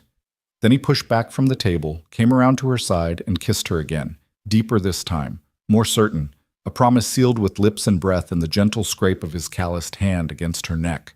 When he finally pulled back, his voice was rough. It's real. Whatever this is between us, it's real. Then we'll figure it out, Lydia said, after we save the ranch. After we save the ranch, Jonas agreed, which means we need to start making money, fast. The next morning, as soon as the roads were passable, they put their plan into action. Jonas hitched up the wagon and drove to town with his two best geldings tied behind. Lydia had spent the previous evening composing notices for her laundry and mending service, which Jonas would post at the general store and the church. Meanwhile, Lydia stayed home with Evan, who was recovering but still needed rest, and began preparations for what she hoped would be her first customers. She heated water in the big copper tub, organized her mending supplies, and tried not to count the hours until Jonas returned. The ranch felt different now, charged with possibility and danger in equal measure. Everything they'd built here, everything they were building, hung in the balance. Jonas returned at dusk with $53 from the sale of the horses and news that made Lydia's heart sink. Vernon Price was there, he said, unhitching the team with sharp, angry movements. Made a point of telling everyone within earshot that the bank would be taking possession of this place by February. Said he already has a buyer lined up, some cattle baron from Denver who wants to expand his holdings. He can't do that. We still have time. He can do whatever he wants. He's the mayor's brother. Jonas slammed the barn door harder than necessary. This whole thing stinks, Lydia. The loan terms were fair when I took it out, but somehow the interest keeps climbing. And now Vernon's talking about accelerated foreclosure, claiming I violated terms by falling behind. Is that legal? Who knows? The nearest real lawyer is in Helena, 3 days' ride. By the time I could get there and back, it'd be too late anyway. He leaned against the barn, suddenly looking exhausted. Maybe we should just accept it. Take what we can get and move on. No. Lydia crossed the yard to stand in front of him. We don't give up. Not now. We have $93 saved. We have 6 weeks. We can do this. And if we can't, then we fight anyway, because that's what we do. She took his hands. Jonas, I've spent 2 years running from fights I should have stood and fought. I'm done running. We're going to save this ranch, and then we're going to build a life here that no one can take away from us. Jonas looked down at their joined hands, then back up at her face. When did you get so fierce? The moment I had something worth fighting for. That night, their first customer arrived, a young ranch wife named Sarah Clemens, who'd heard about Lydia's services from the notice at the general store. She brought a basket full of shirts that needed mending and sheets that needed washing, and Lydia quoted her a fair price that made the woman's eyes widen with relief. "The laundress in town charges twice that," Mrs. Clemens said, "and she's slow as molasses. If you can have these done by week's end, I'll tell all my friends." "They'll be ready," Lydia promised. Word spread faster than wildfire. Within 3 days, Lydia had more work than she could handle: mending, washing, even some sewing of new garments. Women came from ranches miles away, grateful to have someone reliable and affordable.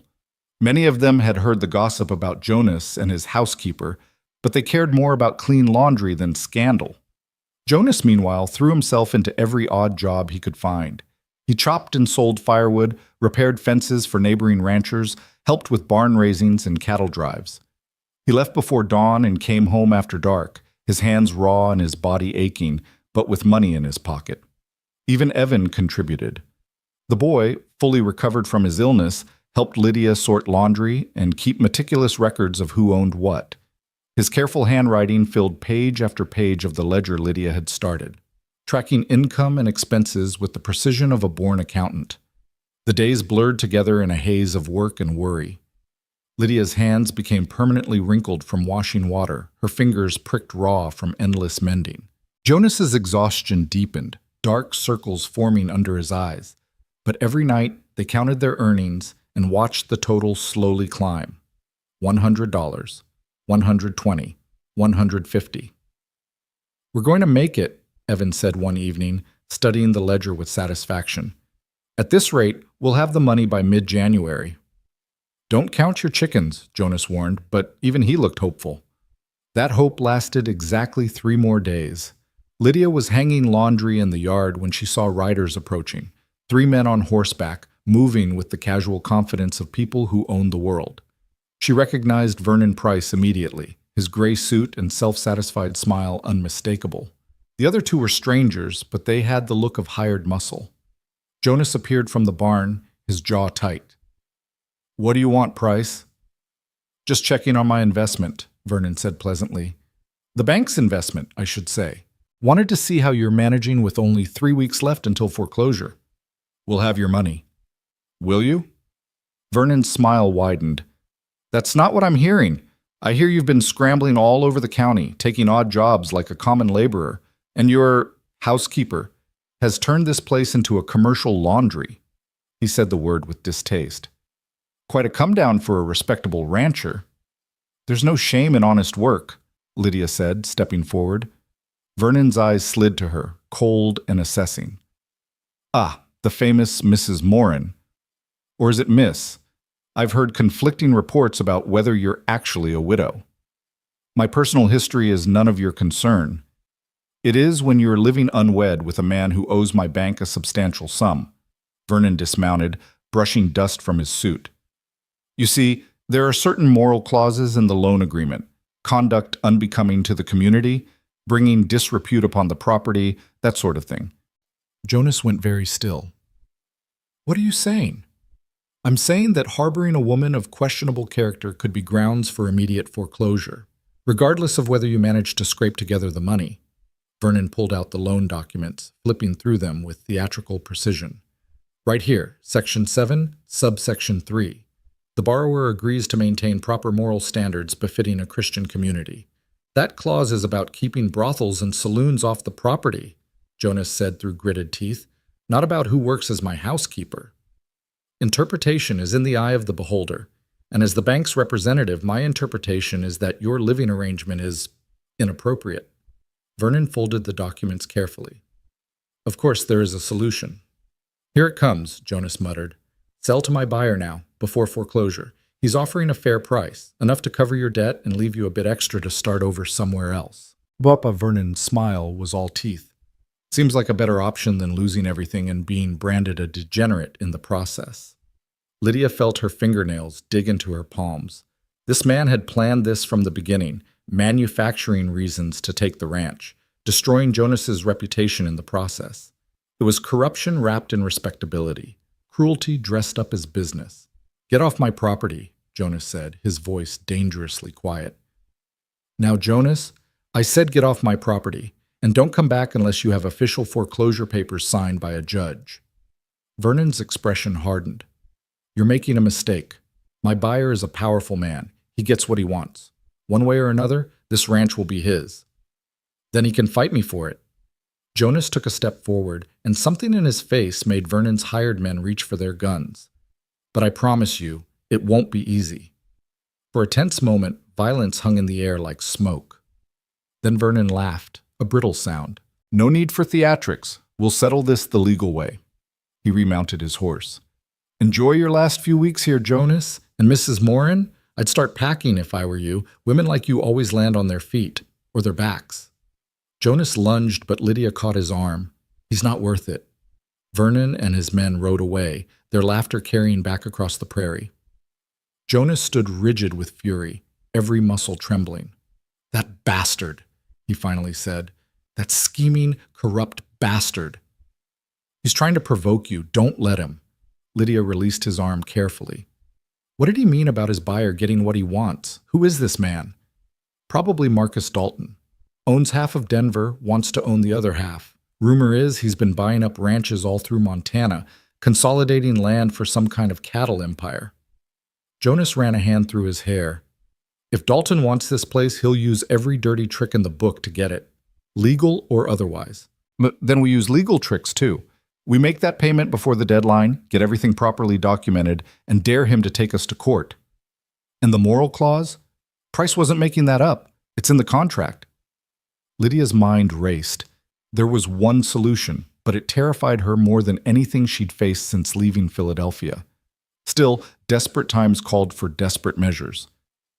Then we make our arrangement respectable, she said slowly. We get married. Jonas's head snapped toward her. What? If we're married, there's no moral issue. I'm your wife, not your mistress. Price's interpretation falls apart.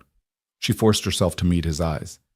It would be a name only, a business arrangement, just like the housekeeper contract. We could draw up papers, make it legal, and no.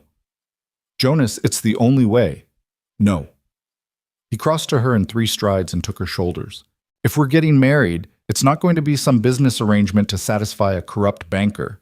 It's not going to be a sham or a convenience or anything less than real. But we agreed to court, to take our time. Circumstances have changed. His grip gentled. Lydia, I know this is fast. I know you're still healing from what your first husband did to you, but if we're doing this, if we're really going to fight for this life together, then let's do it right. Let's get married because we want to, not because Vernon Price is forcing our hand.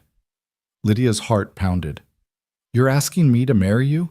Actually marry you? I'm asking you to be my wife, to share my name and my life, and everything that comes with it, the good and the bad. To stand beside me, not as my employee, but as my partner. He paused. But only if that's what you want. I won't trap you into anything. If you'd rather we find another way. Yes. Jonas blinked. Yes? Yes, Sut, I'll marry you. Not because of Vernon Price or the bank or any other reason except that I love you and I can't imagine my life without you in it. Tears stung Lydia's eyes. I'm terrified and it's too fast and I don't know if I'm ready, but I also know that if I wait until I feel ready, I'll wait forever. So yes, I'll marry you. Jonas pulled her into his arms, holding her so tight she could barely breathe. We'll do this right. A proper wedding with the preacher and witnesses and everything legal. When? This Sunday, before Price can manufacture any more obstacles. Jonas pulled back to look at her. Unless that's too soon. Everything about us has been too soon. Might as well keep the pattern going.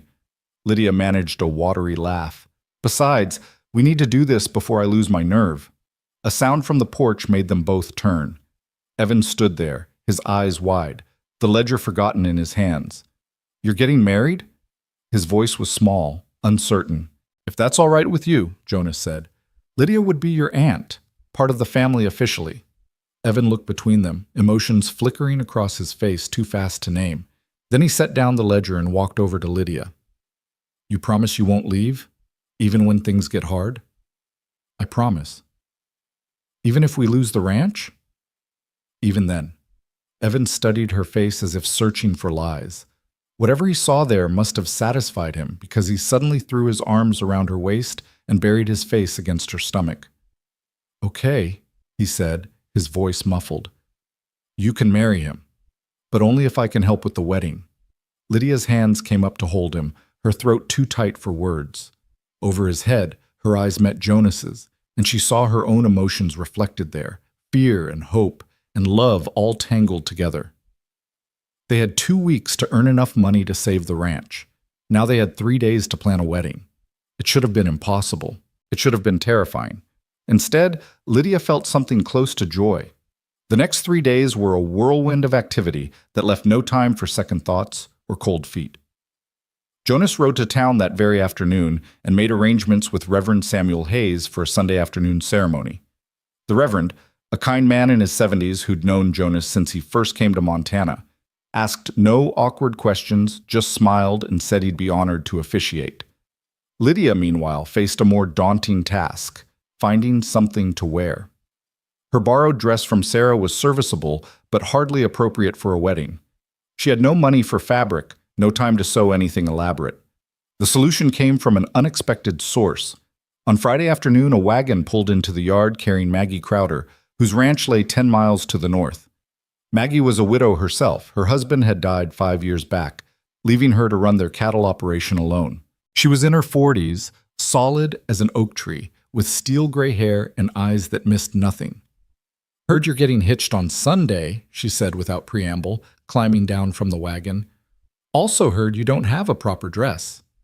"News travels fast," Lydia said warily. She'd met Maggie only once, when Jonas had taken her around to meet the neighboring ranchers. The woman had been polite, but distant. "In these parts, news is our entertainment." Maggie went to the back of her wagon and pulled out a large trunk. "Brought you some options. Used to belong to my daughter before she moved to California. She won't be needing them anymore." Inside the trunk were 3 beautiful dresses, not fancy, but well-made and lovely. One was a soft blue wool, another a deep green cotton, and the third was cream-colored silk with tiny pearl buttons. "I can't accept these," Lydia protested. "They're too valuable." "You can, and you will. Consider it a wedding present." Maggie's stern expression softened slightly. "Look, I know what people in town are saying about you and Jonas, that you're a gold digger, or worse. But I know Jonas Hale. He's got more integrity in his little finger than Vernon Price has in his whole body. If Jonas chose you, then you must be worth choosing." Lydia's eyes stung. "Thank you. That means more than you know." "Don't thank me yet. I'm here for another reason, too." Maggie glanced toward the house, then lowered her voice. "I know about the trouble with the bank, about Price trying to steal this place out from under Jonas, and I want you to know you've got allies. Me, Tom Henderson from the Bar H, the Carsons, even old Jim Wilkes, who never liked anybody. We've all had run-ins with Price and his crooked schemes. If you need help, you ask." "We're managing. I can see you're managing. Heard about the laundry business, about Jonas working himself to death on odd jobs. But there are other kinds of help." Maggie's expression turned serious. "Marcus Dalton, the buyer Price mentioned, he's bad news. He doesn't just buy ranches, he drives people off them. Accidents happen, fences get cut, cattle go missing. If Dalton decides he wants your place, things could get dangerous." A chill ran down Lydia's spine. "Are you saying someone might try to hurt us?" "I'm saying you should be prepared. Lock your doors at night, keep a gun handy, and if anything suspicious happens, anything at all, you send word. We'll come running." Maggie squeezed Lydia's shoulder. "You're one of us now. That means something out here." After Maggie left, Lydia carried the trunk inside and tried on the dresses. The cream silk fit perfectly, as if it had been made for her. She was standing in front of the mirror, hardly recognizing herself, when Jonas came in from the barn. He stopped dead in the doorway. "Lydia." Her name came out reverent. "You look like a bride?" She turned slowly, self-conscious. "Mrs. Crowder brought it. She said, 'Jonas, she warned me about Marcus Dalton, about things getting dangerous.'" Jonas's expression darkened. "I was afraid of that." "You knew?" "Suspected. Dalton's reputation precedes him. He's got men on his payroll who'll do anything for money. Jonas crossed the room and took her hands. But we're not backing down. We'll take precautions. I'll teach you how to shoot properly. We'll keep the rifles loaded and we'll stay alert. But we're not letting fear drive us off our own land. Maggie said we have allies, other ranchers who've dealt with Price's schemes. That's good to know. Means if trouble comes, we won't be facing it alone. Jonas lifted one of her hands and kissed it gently. But let's not borrow worry from tomorrow. We've got a wedding to prepare for, and you look so beautiful in that dress that I can barely remember what I came in here to say. Despite her anxiety, Lydia smiled. What did you come in here to say? That I love you. And that Sunday can't come fast enough. Saturday passed in a blur of last-minute preparations. Jonas slaughtered one of their hens for Sunday dinner, and Lydia baked 3 pies with the last of their apple preserves. Evan helped clean the house from top to bottom, taking his responsibilities as ring-bearer with endearing seriousness. That evening, as Lydia was putting away laundry, she found Jonas in the barn, staring at nothing. Having second thoughts? She asked softly. Never. He turned to her. But I want you to know, tomorrow, when we say those vows, I mean every word. For better or worse, richer or poorer, all of it. You understand that? I understand. Lydia moved closer. I mean them too. I'm not marrying you out of convenience or fear. I'm marrying you because you're the best man I've ever known, and I want to spend the rest of my life proving I'm worthy of you. Worthy? Jonas looked stunned. Lydia, you've got it backward. You're the one who's too good for me. You walked into a broken house with a broken man and a traumatized child, and somehow you put us all back together. You gave me hope when I'd forgotten what it felt like. You gave Evan a reason to smile again. How could you possibly think you need to prove anything? Lydia couldn't speak past the lump in her throat. Instead, she went up on her toes and kissed him, pouring everything she felt into that kiss, gratitude and love and promise and hope. Tomorrow, they would stand before God and community and pledge their lives to each other. Tomorrow, they would become a family in law as well as in heart. But tonight, they stood in the dim barn with hay dust floating in the lamplight and held each other like drowning people holding on to life itself. Sunday dawned clear and cold, the sky a brilliant blue that seemed to promise good things. Lydia dressed carefully in the cream silk, her hands trembling as she fastened the tiny pearl buttons. She'd washed her hair the night before, and it fell in soft waves down her back. She looked at herself in the mirror and barely recognized the woman staring back, no longer the hollow-eyed scarecrow who'd stumbled off that train, but someone with color in her cheeks and light in her eyes. Someone who looked happy. Evan appeared in her doorway, scrubbed clean and wearing his best clothes. You look pretty, he said shyly. Thank you. So do you. Lydia straightened his collar. Are you ready for this? I think so. Uncle Jonas is nervous. Is he? He's been pacing in his room for an hour, and he tried to shave twice but kept cutting himself. Evan grinned. I've never seen him nervous before. Lydia couldn't help but smile. Well, getting married is a big thing. It's all right to be nervous. Are you nervous? Terrified. But you still want to do it? More than anything. Lydia held out her hand. Come on, let's go get me married. They rode to town in the wagon, Jonas driving, Lydia beside him, and Evan in the back. The church was small and white, its steeple pointing toward heaven like a prayer made solid. A handful of wagons were already there, which surprised Lydia. I didn't think anyone would come, she murmured. Small towns, Jonas said.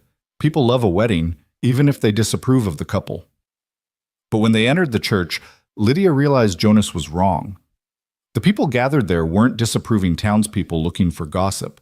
They were the ranching families she'd met over the past weeks, Maggie Crowder, the Hendersons, the Carsons, Jim Wilkes, and even young Sarah Clemens with her husband. People who'd hired her for laundry, who'd given Jonas work, who'd shown them kindness, their allies, Maggie had called them. And looking at their weathered faces and genuine smiles, Lydia felt tears prick her eyes. They came, she whispered to Jonas. They came for you, he corrected, because you've earned their respect. Reverend Hayes stood at the front, his Bible open, his expression kind. Are we ready? Jonas took Lydia's hand. We're ready. The ceremony was simple and beautiful. Lydia barely heard the traditional words, too focused on Jonas's face, on the intensity in his blue eyes, the way his voice never wavered when he promised to love and cherish her. When it was her turn to speak, her voice shook but held firm. I, Lydia Morin, take you, Jonas Hal, to be my lawfully wedded husband, to have and to hold from this day forward, for better or for worse, for richer or poorer, in sickness and in health, until death do us part. The words felt like a vow and a prayer, and a promise, all wrapped into one. Evan presented the rings, simple gold bands Jonas had purchased in town. As Jonas slid the ring onto Lydia's finger, she felt something shift inside her chest. This was real. This was forever. I now pronounce you husband and wife, Reverend Hayes said with satisfaction. Jonas, you may kiss your bride. And Jonas did, gentle and reverent, as if she were something precious he'd been entrusted to protect. When they broke apart, the small congregation applauded, and Lydia found herself laughing through tears. They signed the marriage certificate with Maggie and Tom Henderson as witnesses, making everything legal and binding. Mrs. Jonas Hale, Lydia wrote carefully, and the name felt right in a way Mrs. David Morin never had. The ranching families had brought food for a wedding feast, and they all gathered in the church hall for an impromptu celebration. It wasn't fancy, just good food and better company, but it was perfect. People offered congratulations and advice, shared stories about their own weddings, and welcomed Lydia into the community with a warmth that made her eyes sting. You done good, Maggie said, pulling Lydia aside. Jonas is a lucky man. I'm the lucky one. That's how it should be, both people feeling lucky. Maggie glanced toward where Jonas was talking with Tom Henderson. But keep your guard up. I heard Vernon Price is furious about the marriage. Says it won't change anything, that he'll still find a way to take the ranch. Lydia's happiness dimmed. Let him try. We'll have the money by the deadline. I hope so, but if you don't, if something happens, you remember what I said. You've got friends now. Use them. They left the celebration as the sun was setting, driving home through the golden afternoon light. Evan fell asleep in the back of the wagon, exhausted from excitement. Jonas drove one-handed, his other hand finding Lydia's and holding tight. Happy? He asked. Happier than I ever thought I could be. She squeezed his hand. Scared too. We still have the bank payment hanging over us, and Maggie said Price is angry. Tomorrow, we worry about Price and the bank. Tonight, Jonas glanced back at sleeping Evan, then at Lydia with a look that made her breath catch. Tonight, we celebrate being married. They reached the ranch as twilight was falling. Jonas carried Evan inside and put him to bed while Lydia lit lamps throughout the house. When Jonas came back downstairs, he found her standing in the middle of the kitchen, looking uncertain. I don't know how this works, she admitted. This being married thing. I mean, I was married before, but that was... She trailed off. That was different, Jonas finished. He crossed to her slowly. This is different. We figure it out together. No expectations, no pressure. We go at whatever pace feels right. What feels right to you? Jonas cupped her face in his hands. This, he said, and kissed her with a tenderness that made her knees weak. And this, he continued, wrapping his arms around her waist and pulling her close. And maybe, he added with a hint of humor in his voice, carrying my wife up to our bedroom, if that's all right with her. Lydia's face heated, but she nodded. That would be all right. Jonas scooped her up effortlessly, and Lydia wrapped her arms around his neck as he carried her up the stairs. Her heart pounded with anticipation and nervousness in equal measure, but underneath both was something solid and sure. Trust. She trusted this man with her life, her heart, her future. Whatever happened next, whether they saved the ranch or lost it, whether they had easy times or hard, they would face it together. And that was enough. The night that followed was gentle and unhurried, nothing like the brutal encounters Lydia remembered from her first marriage. Jonas was patient, asking permission with every touch, stopping whenever she tensed, holding her when she cried from the overwhelming emotion of being treated with such care. By the time exhaustion finally claimed them both, Lydia felt as if something broken inside her had begun to heal. She woke in the early hours to find Jonas watching her, his expression tender in the moonlight. "Can't sleep?" she murmured. "Don't want to." His finger traced her cheekbone. "Want to remember this. The first night with my wife in my arms. The first day of our life together." Lydia snuggled closer, her head on his chest, his heartbeat steady under her ear. "We're really married. We're really married. And we have 2 weeks to save the ranch. We'll make it. How can you be so sure?" "Because I've got you," Jonas said simply. "And you're the stubbornest woman I've ever met. If sheer determination could pay off debts, we'd be rich." Lydia laughed softly. "Stubborn, am I?" "Extremely. It's one of the things I love about you." His arms tightened around her. "Sleep now. Tomorrow, we keep fighting." Lydia closed her eyes, safe and warm in her husband's embrace, and let sleep take her. Whatever challenges tomorrow brought, they would face them as they'd faced everything else, together. But neither of them could have predicted just how dangerous those challenges would become. The trouble started 4 days later, on a night when Jonas was helping a neighboring rancher deliver a difficult calf. Lydia and Evan were alone at the ranch, finishing dinner, when they heard horses approaching. Not the single horse of a neighbor dropping by, multiple horses, moving fast. Lydia's heart jumped into her throat. She ran to the window and saw them. 3 riders, their faces hidden by bandanas, approaching the barn. "Evan, upstairs, now. Lock yourself in your room and don't come out no matter what you hear. But now!" The boy ran. Lydia's hand shook as she grabbed the rifle from above the fireplace. Jonas had taught her to shoot just last week, though she'd never imagined actually needing to. She checked that it was loaded, then positioned herself by the front window. The riders reached the barn and dismounted. One pulled out a torch. They were going to burn it down. Lydia threw open the front door and fired a warning shot into the air.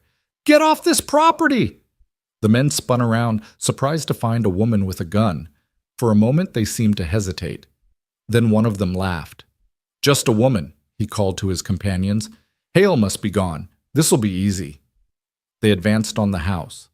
Lydia's mouth went dry, but she raised the rifle to her shoulder the way Jonas had taught her. "I'll shoot the first man who comes closer. I swear I will." "You won't shoot nobody, lady." The leader kept coming. "You're shaking so hard you couldn't hit." Lydia pulled the trigger. The bullet hit the dirt 2 feet in front of the man, close enough to make him jump back. She worked the lever action, chambering another round. "The next one won't miss," she said, her voice steadier than her hands.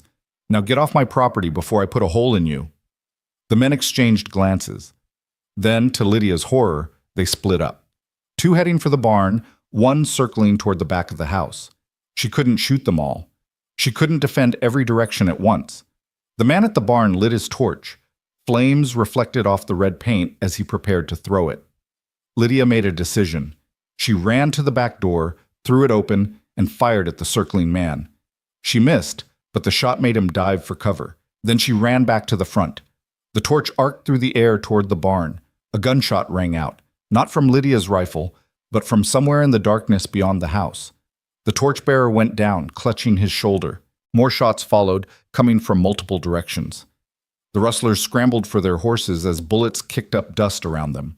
One of them returned fire blindly. Then all 3 were mounted and galloping away into the night. Lydia stood frozen in the doorway, her rifle still raised, unable to process what had just happened. Riders emerged from the darkness, Maggie Crowder in the lead, followed by Tom Henderson, Jim Wilkes, and 2 of the Carson boys. They all carried rifles. "Everyone all right?" Maggie called, dismounting. "Yes. How did you—" "Been keeping watch since the wedding. Knew something like this might happen." Maggie strode past Lydia into the house. "Where's the boy?" "Upstairs, locked in his room." Lydia's legs suddenly wouldn't hold her. She sank onto the porch steps, her whole body shaking. Tom Henderson went to check the barn while the Carson boys rode after the fleeing rustlers to make sure they kept going. Maggie came back out with Evan, who ran to Lydia and threw his arms around her. "You were so brave," he whispered. "You protected us." Lydia held him tight, unable to speak past the terror still flooding her system. Jonas arrived 20 minutes later, his horse lathered from a hard ride. Someone had gone to fetch him. He took one look at Lydia's white face and Evan's tear-stained one and went pale himself. What happened? Maggie filled him in while Jonas pulled Lydia and Evan into his arms, holding them both as if he'd never let go. This was Dalton, Jonas said when Maggie finished. Had to be. He's trying to drive us off. Most likely, Maggie agreed. The question is, what are you going to do about it? Whatever I have to, said. Jonas's voice was granite. This is my land, my family. Nobody's taking them from me. The neighbors stayed the rest of the night, keeping watch in shifts. Nothing else happened, but Lydia couldn't sleep.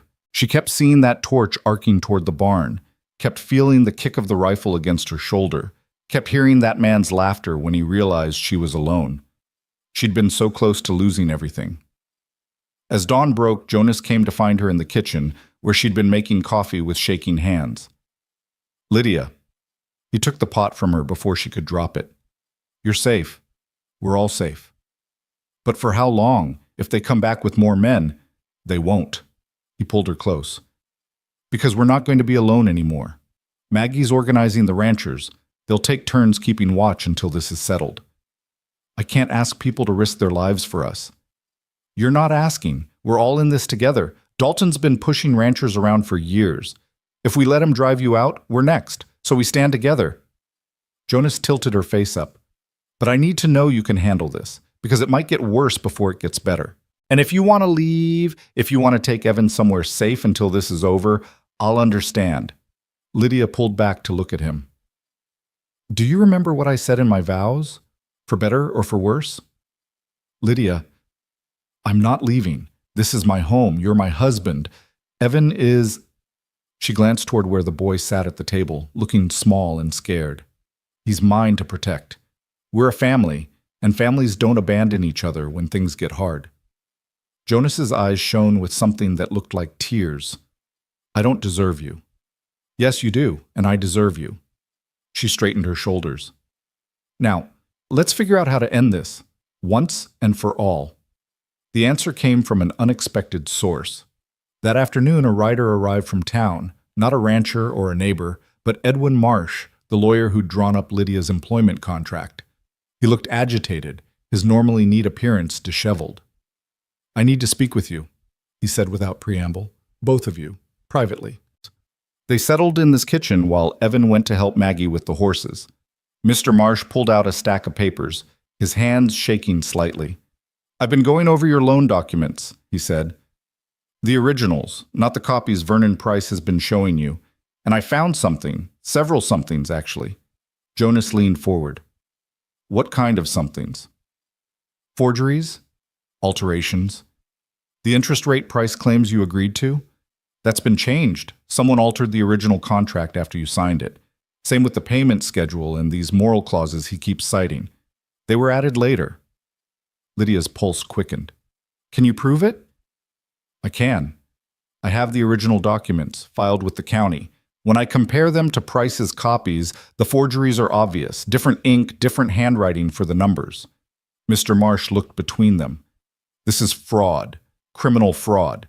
If I take this to the territorial judge, Price will claim it's a mistake, Jonas said, his word against ours.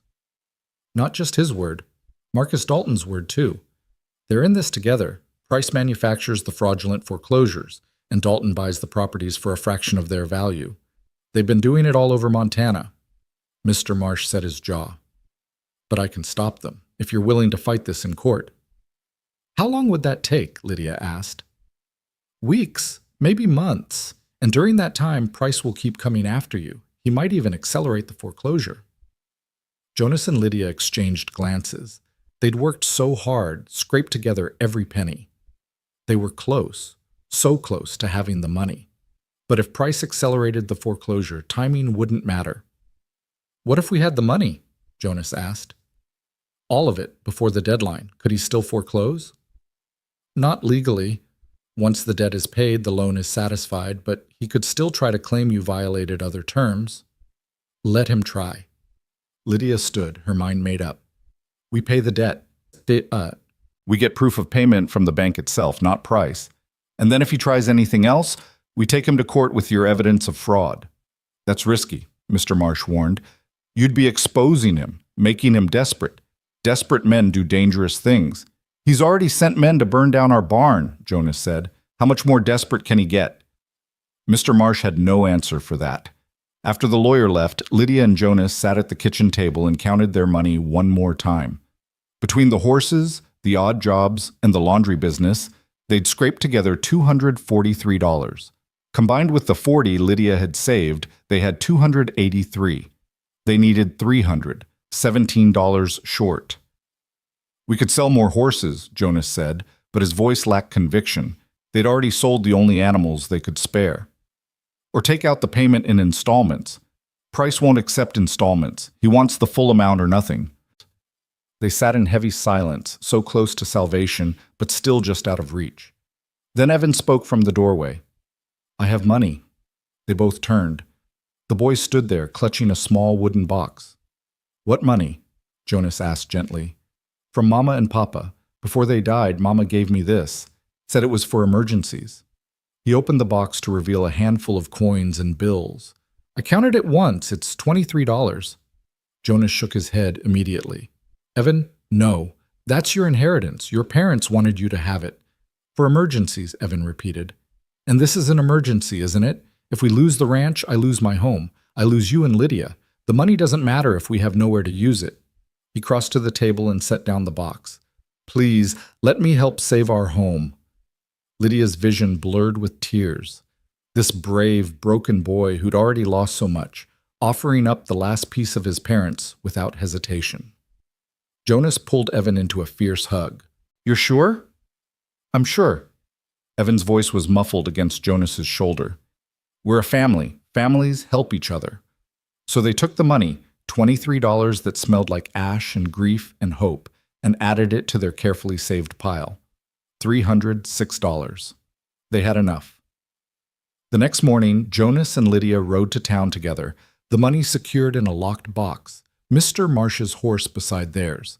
They'd left Evan at the ranch with Maggie and Tom, both armed and alert. The bank was a squat brick building on Main Street. Vernon Price sat behind his desk, looking smug when they entered. His smile faded when he saw Mr. Marsh. "What's he doing here?" "Witnessing," Jonas said.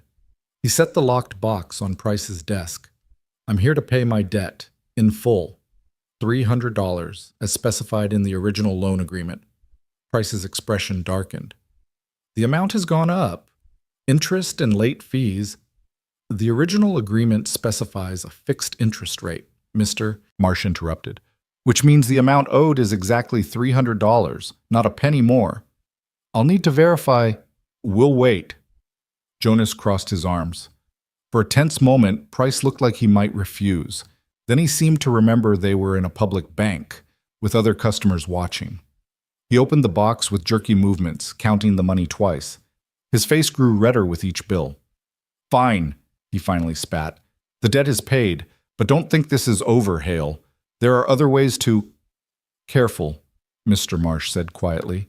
"Making threats in front of witnesses could be considered intimidation, especially when I have evidence of fraud in the original loan documents." He pulled out a paper. "I'll need a receipt. Showing the debt is paid in full, the property lien is released, and Mr. and Mrs. Hale have clear title to their land, signed and dated." Price looked like he'd swallowed a wasp, but he wrote out the receipt, his handwriting angry and sharp. Jonas took it, folded it carefully, and put it in his pocket. "Pleasure doing business with you," he said, and walked out. They made it halfway down the street before Lydia started shaking. "We did it! We actually did it! We did!"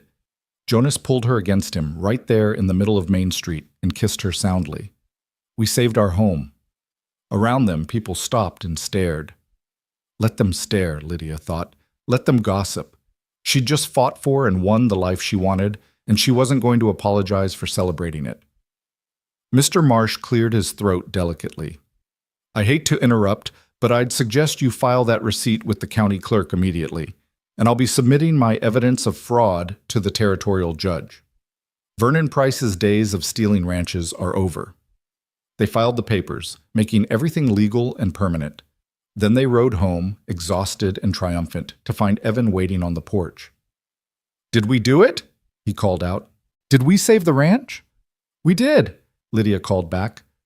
We're safe, it's ours.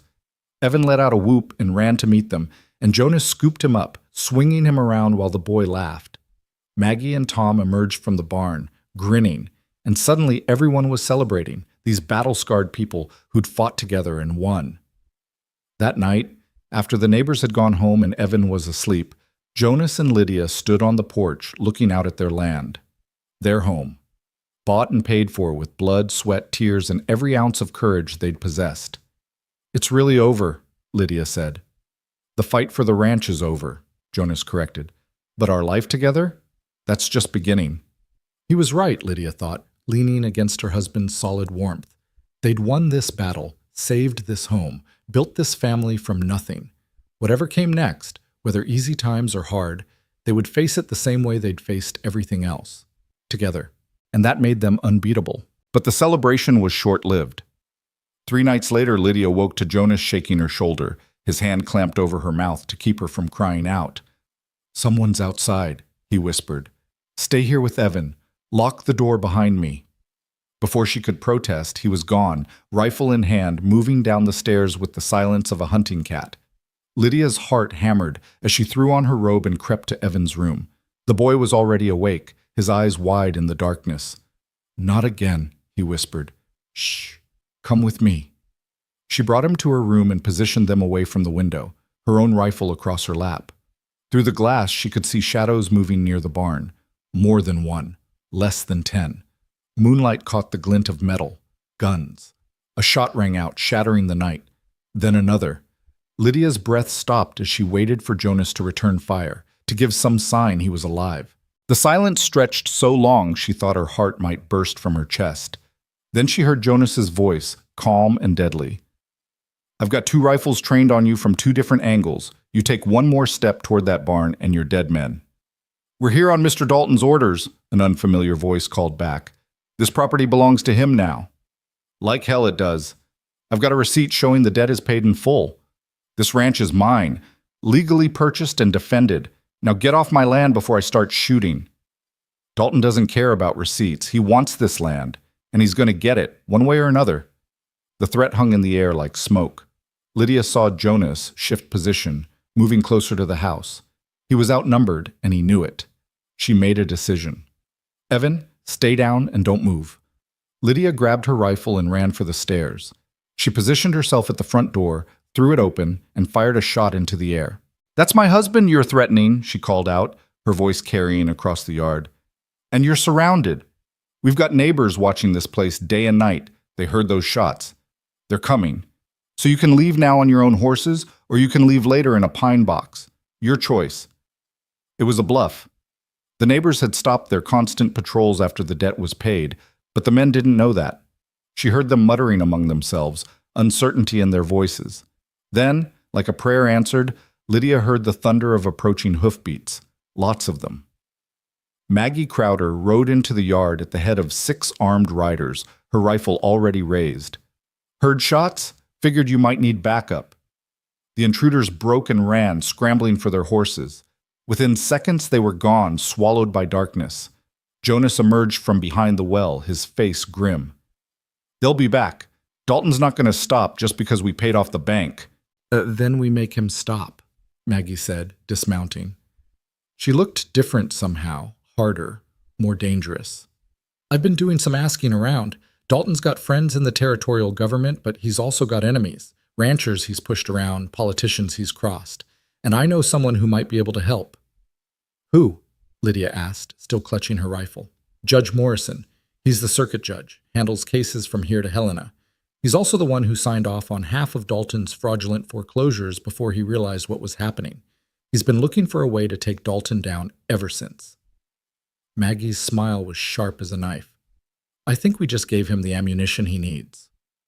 2 days later, they rode to Helena, Jonas, Lydia, Maggie, and Mr. Marsh, leaving Evan safely behind with Tom Henderson and a small army of armed neighbors. The journey took a full day, and Lydia spent most of it watching the horizon for signs of trouble. Helena was bigger than Sweetwater, a real city with brick buildings and paved streets. Judge Morrison's office was in the territorial courthouse, an imposing structure that made Lydia feel small and out of place. But the judge himself was surprisingly approachable, a man in his 60s with kind eyes and a steel backbone. He listened to their story without interruption, studying the documents Mr. Marsh had brought. "This is damning evidence," he said finally. "Forgery, fraud, conspiracy. If I can prove Dalton's involvement, I can shut down his entire operation." "If?" Jonas leaned forward. "Your Honor, the man sent armed thugs to our ranch twice. He's trying to drive us off land we own free and clear."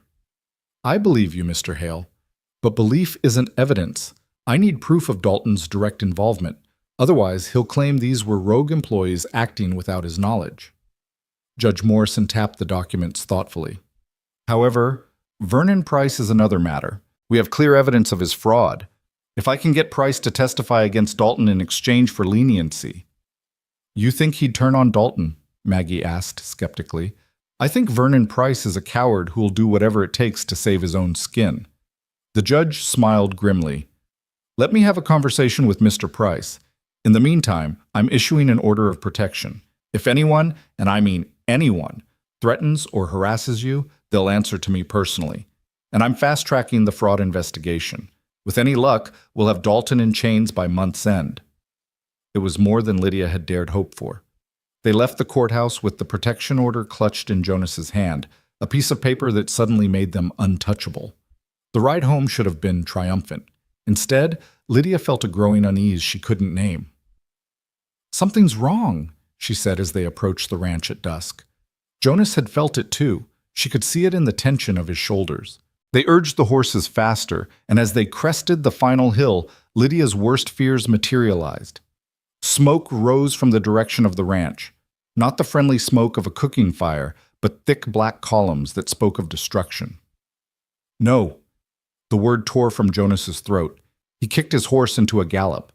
The house still stood, thank God. But the barn, their beautiful red barn, was engulfed in flames.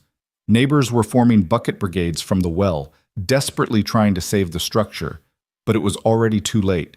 The roof collapsed inward with a roar, sending sparks spiraling into the evening sky. Jonas was off his horse before it stopped moving, running toward the inferno. Tom Henderson caught him. "The animals are out. Everyone's safe. Jonas, listen to me. The animals are out." Jonas sagged with relief, then straightened with fury. "Who did this?" "Don't know. Happened about an hour ago. We were in the house with Evan when we smelled smoke. By the time we got out here, the whole barn was ablaze." Tom's face was grim. "This was deliberate, Jonas. Someone poured accelerant. We could smell the kerosene." Lydia ran to the house and found Evan inside with Mrs. Henderson, both of them safe but shaken. She pulled the boy into her arms, feeling him tremble. "I'm sorry," he whispered. "I should have seen them. I should have stopped them." "This isn't your fault, you hear me? This is Dalton's doing, only his." Outside, the barn continued to burn, and with it went years of Jonas's work, his tools, his stored hay, his workshop. Lydia watched her husband's face as he stared at the flames, saw something in him harden into granite. "This ends now," Jonas said quietly. "I don't care what it takes. This ends now." But ending it proved more complicated than any of them anticipated. The next morning brought a visitor, Marshal Tom Bridger, the territorial marshal investigating Dalton's activities. He was a lean man with observant eyes and a reputation for being incorruptible. "Judge Morrison sent me," he said, surveying the smoking ruins of the barn. "Said you might need federal help. Looks like he was right." Jonas walked him through everything: the forced debt, the forgeries, the attacks, the arson. Marshal Bridger took notes and asked pointed questions.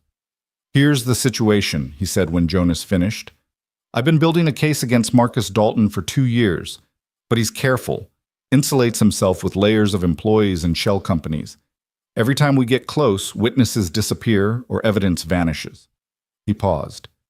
"But this is sloppy, desperate, and desperate men make mistakes." "What do you need from us?" Lydia asked. "Bait." The marshal's eyes were apologetic. "I need you to stay here, act like you're vulnerable. Dalton thinks he's winning, thinks he can break you through intimidation. If we let him think that, he might get bold enough to make a move we can actually prove." "You want to use us as bait?" Jonas's voice was dangerous. With my wife and nephew in the house? I'll have men stationed around your property. You'll be protected at all times. But yes, essentially, I need Dalton to come after you one more time. And when he does, we'll be ready. Lydia and Jonas exchanged glances. It was risky, terrifyingly risky, but it might also be their only chance to end this permanently. How long? Jonas asked. A week? Maybe 2. Dalton's getting impatient. He'll move soon. And if he doesn't? If he just waits us out? Then we try something else. But I don't think he'll wait. Men like Dalton, they can't stand defiance. Every day you stay on this land is an insult to him.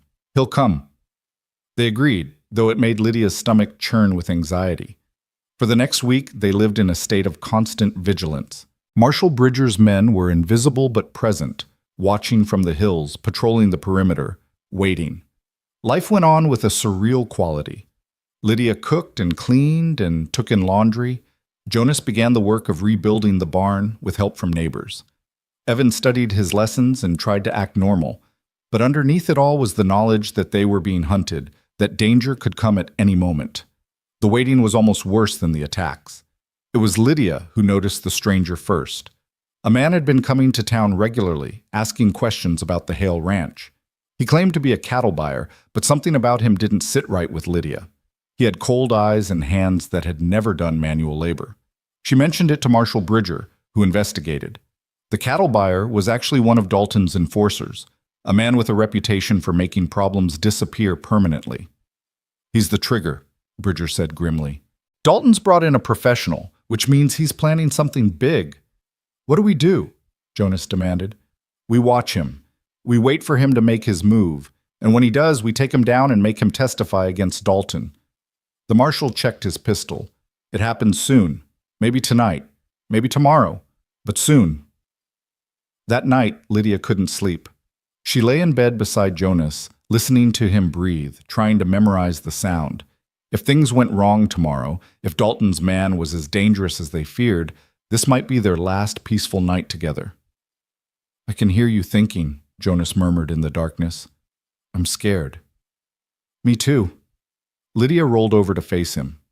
In the moonlight filtering through the curtains, she could see his profile, strong and familiar, and infinitely dear. If something happens to me tomorrow, nothing's going to happen to you.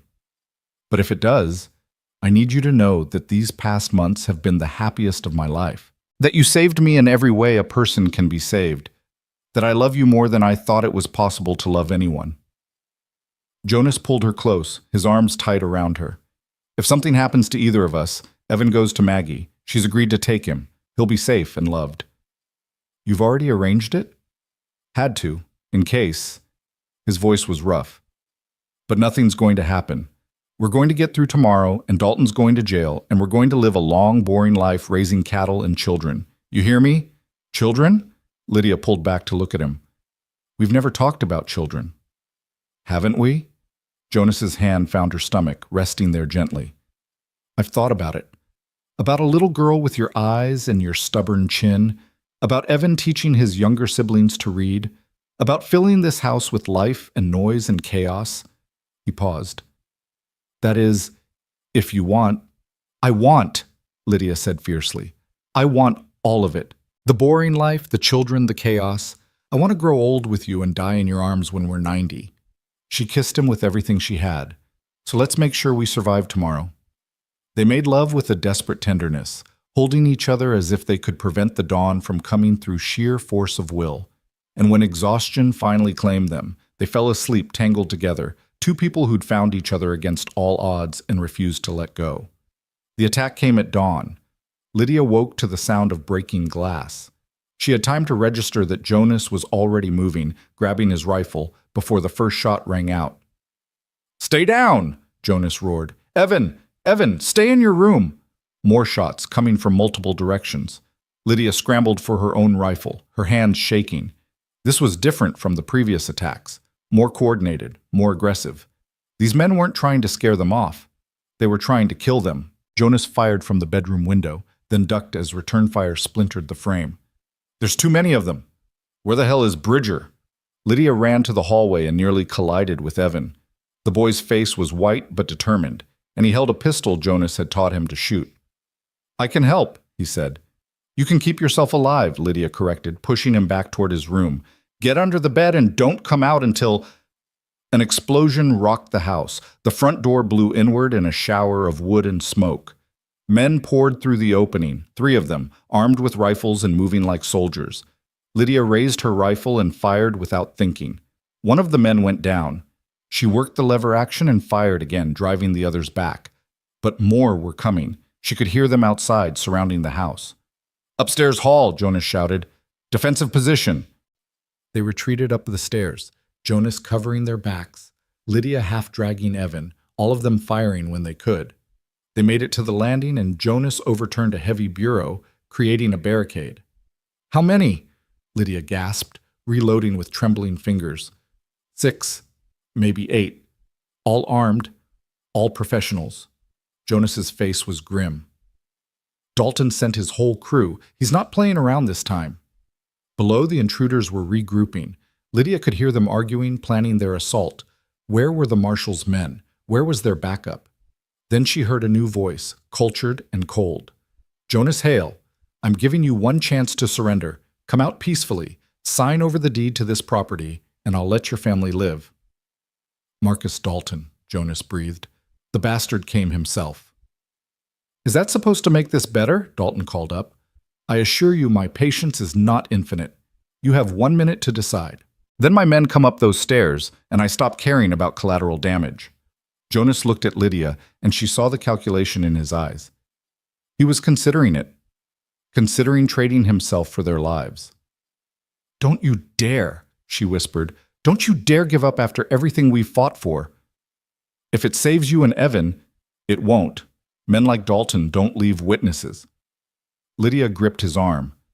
"We fight, together, like we've done everything else."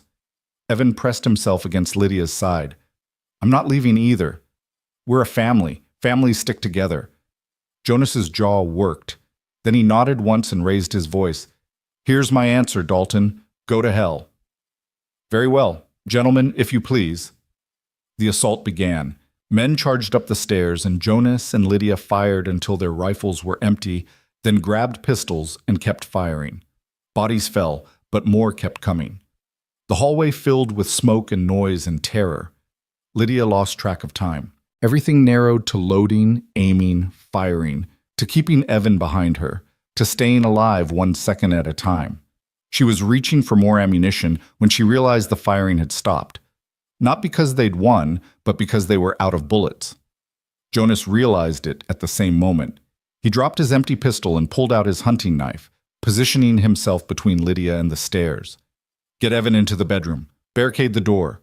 "Jonas! Do it now!" 2 men appeared at the top of the stairs, rifles raised. Jonas tensed to charge them, to buy his family a few more seconds, when gunfire erupted from a new direction. The intruders spun around, confused. As bullets tore through them from behind, they fell.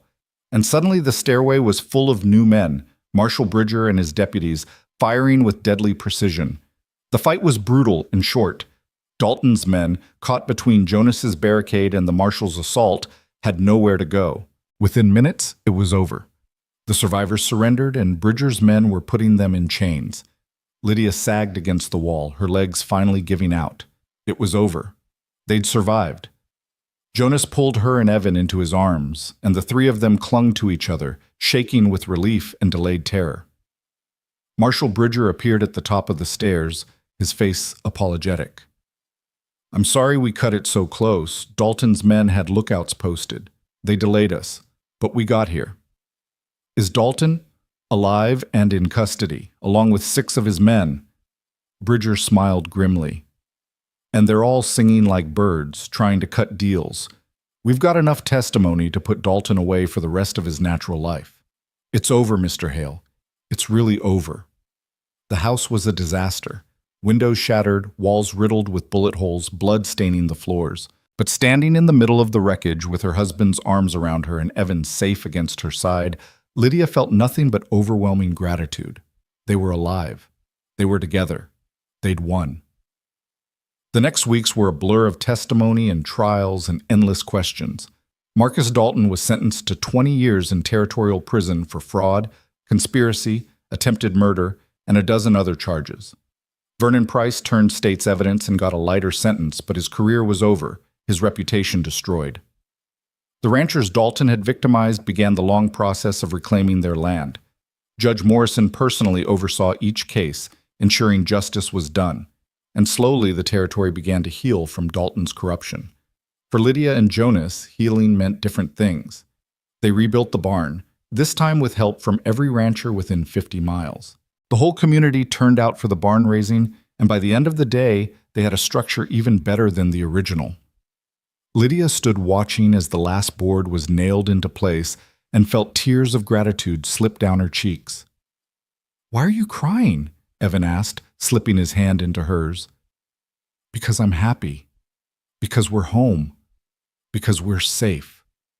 "Are we really safe? Will bad men come again?" "Maybe someday. Life is never completely safe." Lydia squeezed his hand. "But we're together, and together we can face anything." The house repairs took longer, but by late spring, the bullet holes were patched, new windows installed, and fresh paint covered the scars. It looked almost as if the attack had never happened. Almost, but not quite. Lydia still startled at unexpected noises. Jonas still checked the locks twice before bed, and Evan still sometimes woke screaming from nightmares of fire and gunfire.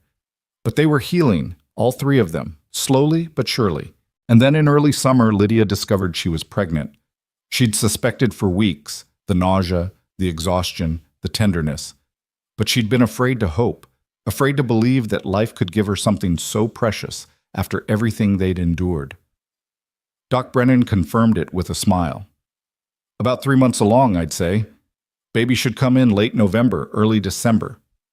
Lydia walked home in a daze, her hand pressed to her still flat stomach. A baby. A new life, conceived in the midst of chaos, growing despite everything. It felt like a miracle. She told Jonas that night after Evan had gone to bed.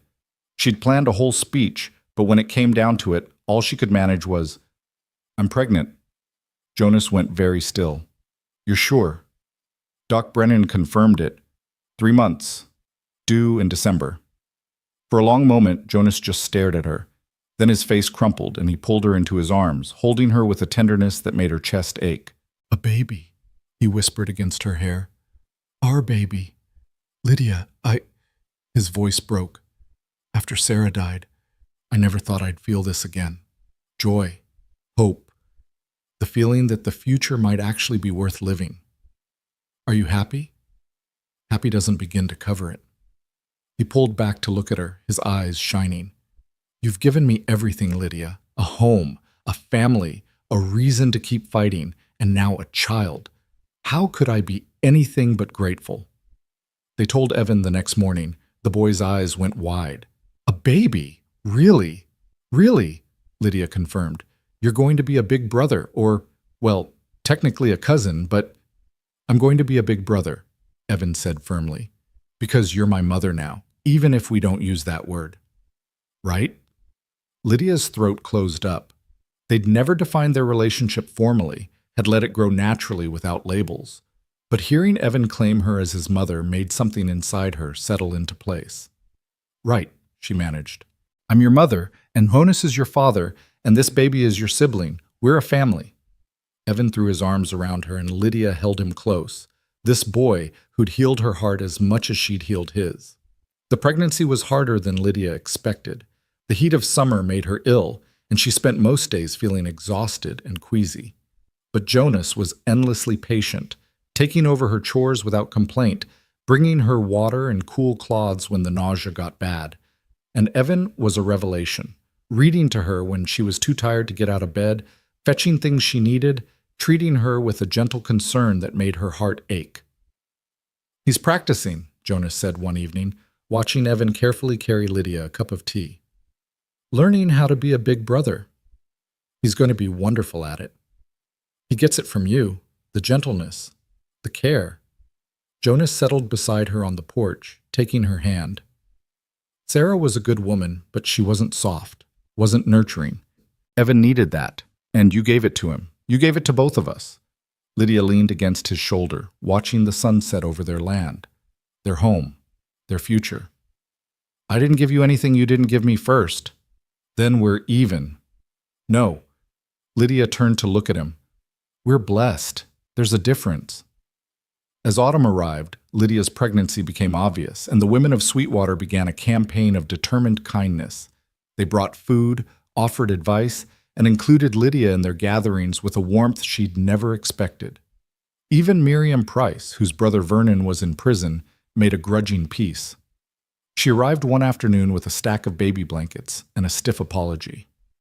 I was wrong about you, she said without preamble. Said cruel things, thought worse ones, but you've proven yourself a dozen times over. So I'm here to apologize and offer these blankets. My daughter made them. Lydia accepted both with grace. Thank you, Mrs. Price. That means more than you know. You're one of us now. That means something in these parts. Miriam hesitated, then added, and if you ever need anything, for you or the baby, you ask. We take care of our own. After she left, Lydia stood holding the blankets and crying happy tears. She'd spent so long as an outsider, first in Philadelphia society and then here in Montana. But somewhere along the way, without her noticing, she'd become part of this community. She belonged. The baby came early, in late November during the first snow of winter. Lydia woke at midnight with cramping that quickly intensified into real labor. Jonas sent Evan to fetch Doc Brennan while he stayed with Lydia, holding her hand and talking her through the contractions. You've got this, he kept saying. You're the strongest person I know. You can do this. Lydia wanted to tell him she wasn't strong at all, that she was terrified, that childbirth had killed her own mother, and what if the same thing happened to her? But the pain was too intense for words, so she gripped Jonas's hand and tried to breathe. Doc Brennan arrived as dawn was breaking, and Maggie came with him, practical, efficient Maggie, who delivered half the babies in the territory. All right, Lydia, Maggie said, rolling up her sleeves. Let's bring this baby into the world. The labor lasted all day. By evening, Lydia was exhausted and delirious with pain, convinced she was dying. But Jonas never left her side, and Maggie's steady competence kept her grounded. One more push, Doc Brennan said. Come on, Lydia, one more. Lydia gathered every ounce of strength she had left and pushed. And suddenly, miraculously, there was a baby crying, a lusty, angry sound that was the most beautiful thing she'd ever heard.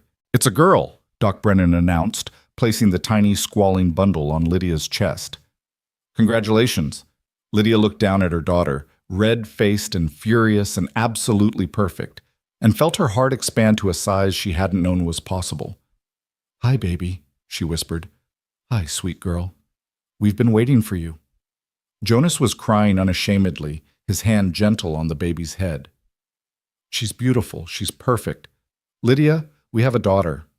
They named her Grace Sarah Hale. Grace for the unexpected mercy that had brought them together, Sarah for the woman who'd come before. And when Evan was finally allowed in to meet his new sister, his face lit up with a joy that erased the last shadows from his eyes. She's so small, he breathed, carefully touching Grace's tiny hand. Her fingers curled around his, and Evan looked up with wonder. She's holding me. Lydia, she's holding my hand. That's because she knows you're her big brother, Lydia said, exhausted but happier than she'd ever been. She knows she's safe with you. That night, after everyone had left and the baby was sleeping in her cradle, Jonas and Lydia lay together in bed, listening to their daughter's soft breathing. I was thinking, Jonas said quietly, about how we got here, about that day you stepped off the train looking like death warmed over. Romantic, Lydia murmured. Let me finish. I was thinking that if someone had told me then, told me that this broken woman would become my wife, would save my ranch, would give me back my life and give me a daughter, I wouldn't have believed them, would have said it was impossible. But here we are, living the impossible, building a life from nothing. His arm tightened around her. You know what the best part is? What? This is just the beginning. We've got years ahead of us. Years of raising Grace and Evan, of working this land, of growing old together. Years of normal, boring, beautiful life. After everything we've been through, Lydia said, boring sounds like heaven. They fell asleep like that, tangled together, their baby daughter sleeping nearby, their son safe down the hall. A family pieced together from broken parts, stronger for having been broken. Outside, snow fell softly on the Montana prairie, covering everything in clean white silence. The barn stood solid and new. The house glowed with warm lamplight. And somewhere in the darkness, the cattle moved peacefully through their pastures, safe and protected. The Hale Ranch slept, and it was good. The years that followed were filled with the kind of mundane joys that Lydia had once thought were reserved for other people. Grace grew from a squalling infant into a curious toddler, then into a bright-eyed little girl who followed her father everywhere and adored her big brother with fierce devotion. Evan thrived, his nightmares gradually fading as security and love did their slow work. He excelled in his studies and talked about becoming a lawyer someday. "So I can protect people like Uncle Jonius protected us," he said.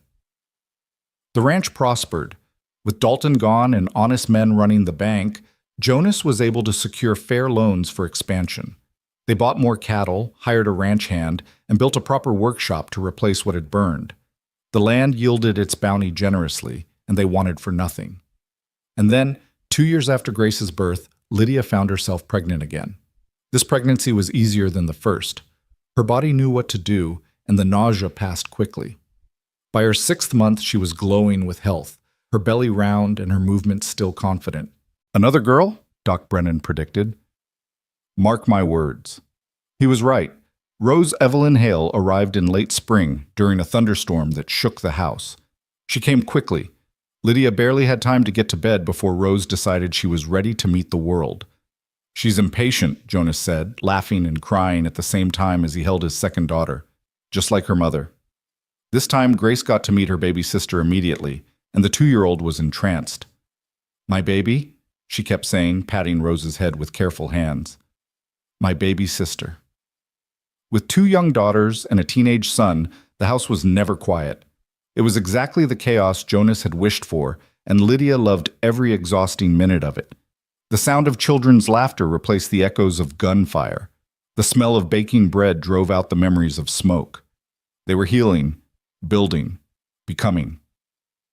On their 5th wedding anniversary, Jonas surprised Lydia with a gift. She opened the small box to find a beautiful locket on a delicate chain. "Open it," he urged.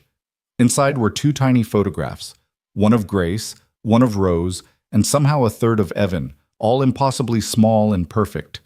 "Jonas, this is—" Lydia's voice broke. "How did you—" "Sent away for them. Cost a fortune, but worth it." He fastened the locket around her neck. "So you can carry them with you always. Our family." "Our family," Lydia repeated, touching the locket. Then she pulled out a package of her own. "I have something for you too." Jonas unwrapped it to find a quilt, not a simple one, but an elaborate creation with squares representing their journey. The train platform where they met. The ranch house. The barn burning and then rebuilt. Their wedding day. Each child's birth. All of it stitched together with threads of every color, creating something beautiful from disparate pieces. "Lydia." Jonas traced the images with gentle fingers. It's our story." Our story," she agreed. "Every broken piece stitched together. Every hard moment leading to something better. I wanted you to see what I see, that nothing was wasted, not the pain, not the fear, not even the worst moments. They all led us here." Jonas pulled her close, burying his face in her hair. "I love you. God, Lydia, I love you so much." "I love you too. Always." They stood like that for a long time, holding each other while their children played in the next room and the Montana sun streamed through the windows. Outside, their land stretched away in all directions, land they'd fought for, bled for, nearly died for. Land that was theirs, now and forever. 10 years after Lydia stumbled off that train in Sweetwater, Jonas took her to the hill overlooking their ranch. The same hill where he'd proposed, where they'd stood so many times watching their land, their life, their legacy. "Look at it," he said, his arm around her waist. "Just look." Lydia looked. The ranch had grown. More buildings now, more cattle, fields of grain waving in the breeze. Evan was visible in the distance, now a young man of 18 teaching Grace and Rose how to rope a fence post. Their daughter's laughter carried on the wind. "You did this," Jonas said. "You took a broken ranch and a broken man and a broken boy, and you stitched us back together. You built this." "We built this," Lydia corrected. "Together." "Together," Jonas agreed. He turned her to face him, his blue eyes as intense as they'd been the day they married. "Do you remember what you said that day in the kitchen when you told me you were staying? You said you were done running, that you wanted to build a future." "I remember." "Look at what we've built, Lydia. Look at our children, healthy, happy, safe. Look at our land, thriving. Look at us, still standing after everything." His voice grew thick. "You didn't just rebuild my life. You built something entirely new, something better than I ever dreamed possible." Lydia's eyes stung with tears. "So did you. You gave me a home when I had nothing. You gave me safety when I knew only fear. You gave me love when I thought I'd never trust again." She cupped his face in her hands. "You gave me everything, Jonas Hale. Then we're even." "No." Lydia smiled through her tears. "We're blessed. There's a difference." They kissed there on that hill, two people who'd found each other in the darkest times and built something luminous from the wreckage. Below them, their children played. Around them, their land prospered. And ahead of them stretched years of life together, years that would hold joy and sorrow, triumph and loss, all the messy, beautiful reality of being human. But they would face it all together, this family stitched from broken pieces. And that made them unbreakable. As they walked back down the hill, hand in hand, Lydia thought about the woman she'd been, hollow-eyed, desperate, convinced her life was over. That woman couldn't have imagined this future, couldn't have dreamed that so much happiness was waiting just beyond the next horizon. But that woman had been brave enough to keep walking, to step off that train into uncertainty, to accept help when it was offered, to fight when fighting was needed, to love when love seemed impossible. And because of that bravery, that stubborn, desperate, beautiful bravery, she'd found her way home. Not to a place, though the ranch was dear to her. Not to a building, though the house was filled with love. But to people. To Jonas and Evan and Grace and Rose. To neighbors who'd become friends and friends who'd become family. She'd found her way home to herself. To the woman she was meant to be. Strong, but gentle. Fierce, but kind. Scarred, but healing. And standing there with her husband's hand in hers, and her children's laughter in her ears, and the Montana sun warm on her face, Lydia Hale knew with absolute certainty that every hard step of her journey had been worth it. Every single one. Because they'd led her here. To this moment. To this life. To this love that would last until the end of her days and echo long after. The woman who arrived with nothing had created a dynasty of love. The man who lost everything had found the courage to hope again. And together, they'd built a family story strong enough to last for generations, stitched together like Lydia's quilt, piece by piece, heart by heart. This was their happy ending. But more than that, it was their happy beginning, the start of a legacy that would endure long after they were gone. And that was the greatest gift of all. The years continued to unfold with a gentleness that still sometimes took Lydia by surprise. She'd spent so much of her life bracing for the next disaster that peaceful days felt almost suspicious, as if happiness were a trick that would be snatched away the moment she relaxed her guard. But Jonas noticed. He always noticed. "You're doing it again," he said one morning, finding her at the kitchen window, watching storm clouds gather on the horizon. "Doing what?" "Waiting for something bad to happen." He came up behind her, wrapping his arms around her waist, resting his chin on her shoulder. "The storm's just a storm, Lydia. Not an omen, not a warning, just weather." "I know." But her hands were tight on the windowsill. "I can't help it. Every time things are good, really good, I start expecting it all to fall apart. It won't. We've already survived the worst. Everything else is just life." He kissed her temple. "Besides, we've got a strong barn, a solid house, and enough food stored to weather any storm, literal or otherwise."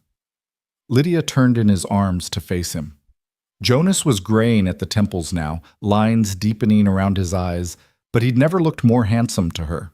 10 years of peace had softened something in him, allowed the man underneath the armor to finally breathe. "When did you get so wise?" she asked. "The day a stubborn woman in rags taught me that broken things could be mended." He kissed her properly, and Lydia felt the familiar warmth bloom in her chest. After all these years, his kiss still made her heart race. The storm that day turned out to be nothing, just rain and wind that passed by supper time.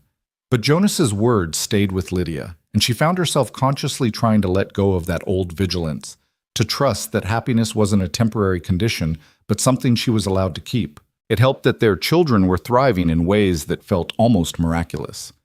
Evan, now 20 years old, had indeed pursued law.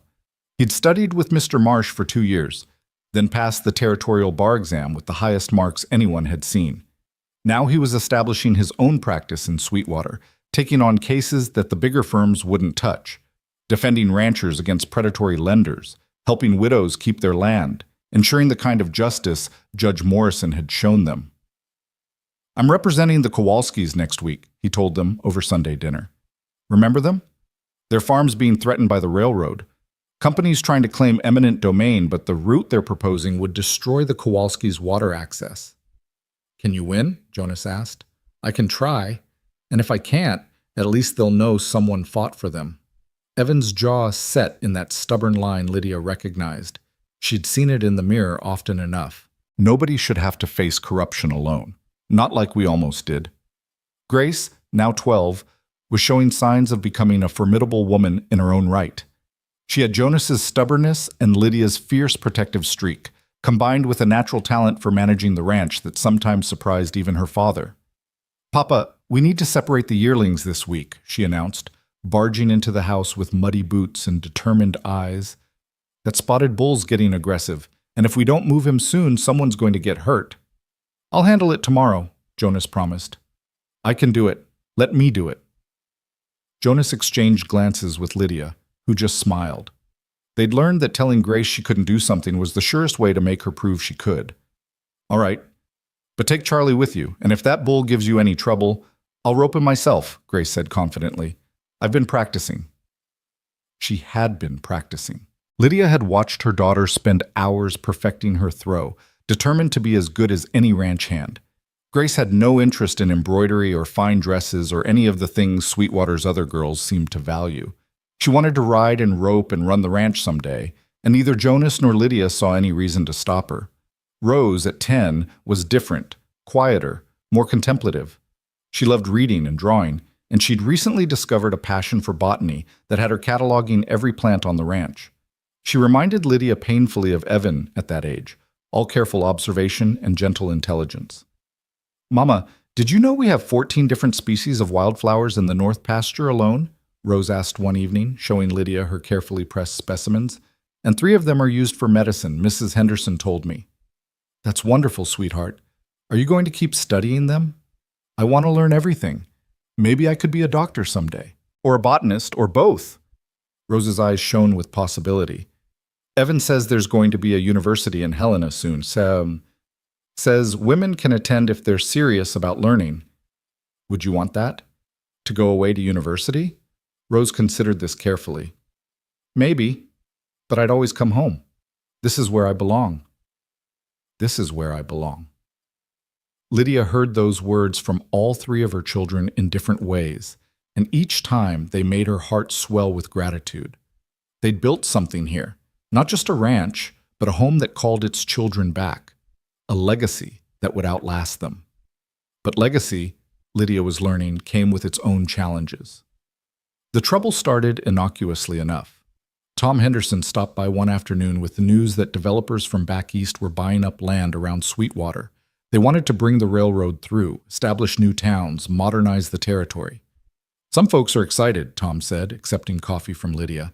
"Thinking about what the railroad could mean, easier shipping, better prices for cattle, connection to the rest of the country." "But you're not excited," Jonas observed. "I'm cautious. These developers don't care about existing ranches or the people who've worked this land for years. They see dollar signs and opportunity, and they've got the law on their side, territorial development codes, right-of-way statutes, all sorts of legal tricks to force people out." Tom's expression was grim. "Already the Martins sold their place. The Johnsons are considering it, and the developers have been asking questions about your spread." Let them ask, Jonas said. This land isn't for sale. But the developers were persistent. Over the next months, representatives came by regularly, each time increasing their offer. The numbers grew astronomical, more money than Jonas would make from ranching in a lifetime, enough to set up his children for generations, to ensure none of them would ever struggle the way he and Lydia had. Just think about it, the latest representative urged. He was a slick man in an expensive suit, out of place in their simple kitchen. $20,000. That's generational wealth, Mr. Hale. You could move anywhere, do anything. Your children could have opportunities you never dreamed of. My children have everything they need right here, Jonas said flatly. The answer's no. After the man left, Lydia found Jonas in the barn, staring at nothing. You're thinking about it, she said softly. Of course I'm thinking about it. $20,000, Lydia. Do you know what we could do with that money? I know what we'd lose, our home, our history, everything we fought for. But what about their futures? Jonas gestured toward the house, where their children were. Grace wants to run a ranch, but what if ranching becomes impossible? What if the railroad comes through anyway and devalues the land? Evan's building a career, but Rose might want university. That costs money. We'll find the money if she needs it, the same way we found everything else, by working for it together. Is that fair, though? Making them struggle when we have the means to make things easier? Lydia moved closer, taking his hands. Jonas Hale, look at me. What did this land teach you? That I'm stubborn as hell? That you're capable of surviving anything? That you're strong enough to rebuild from nothing? That you're worth more than any amount of money? She squeezed his hands. If we take that easy money, what do we teach our children? That you can buy your way out of hard things? That land and legacy matter less than comfort? That's not who we are. Jonas was quiet for a long moment. Then he pulled her into his arms, holding her tight. You're right. Of course, you're right. I want to give them everything. You already have. You've given them a home, roots, a sense of who they are and where they come from. You can't buy those things, Jonas. You can only build them, one day at a time, the way we built this life. When did you become the wise one? The day a stubborn man in a broken barn taught me that some things are worth fighting for, no matter the cost. They turned down the $20,000, and then the $25,000, and finally the $30,000, which was accompanied by thinly veiled threats about eminent domain and forced sales. We'll fight it, Evan said grimly, reviewing the developer's latest letters. They can't just take your land without just compensation, and even then they need to prove public necessity. I'll take this all the way to the Territorial Supreme Court if I have to. But fighting took its toll. The legal battles dragged on through spring and summer. Other ranchers were selling, tired of the pressure, seduced by the money. The developers grew more aggressive, filing frivolous complaints, challenging property boundaries, making life difficult in a dozen small ways. And then, in late August, catastrophe struck from an unexpected direction. Fire season had always been a danger in Montana, but that year was particularly dry. Lightning storms swept through without rain, igniting spot fires across the territory. Jonas and the neighboring ranchers spent weeks fighting blazes, exhausted and soot-stained, saving what they could. But nature was relentless. A massive fire started in the mountains and raced down toward the valley, pushed by high winds, consuming everything in its path. Within hours, it was bearing down on a cluster of ranches, including the Hale property. We have to evacuate, Jonas said, his face streaked with ash. The firebreak won't hold. This thing's too big. Oh, what about the cattle? Grace asked, her voice panicked. We'll drive them to the river, hope they survive.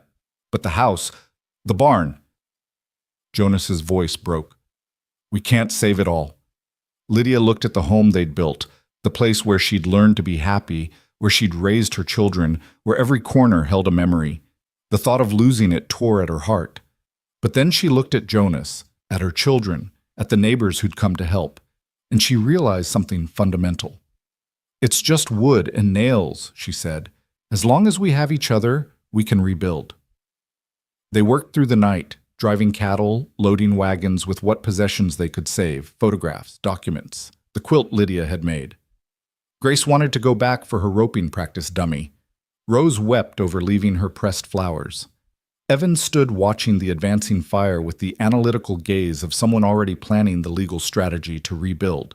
And Jonas held Lydia's hand as they watched the smoke obscure the stars and said quietly, "We'll survive this, like we've survived everything else." The fire swept through just before dawn.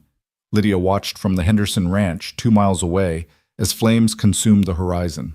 She couldn't see her home specifically, couldn't know if it still stood or if everything they'd built had turned to ash.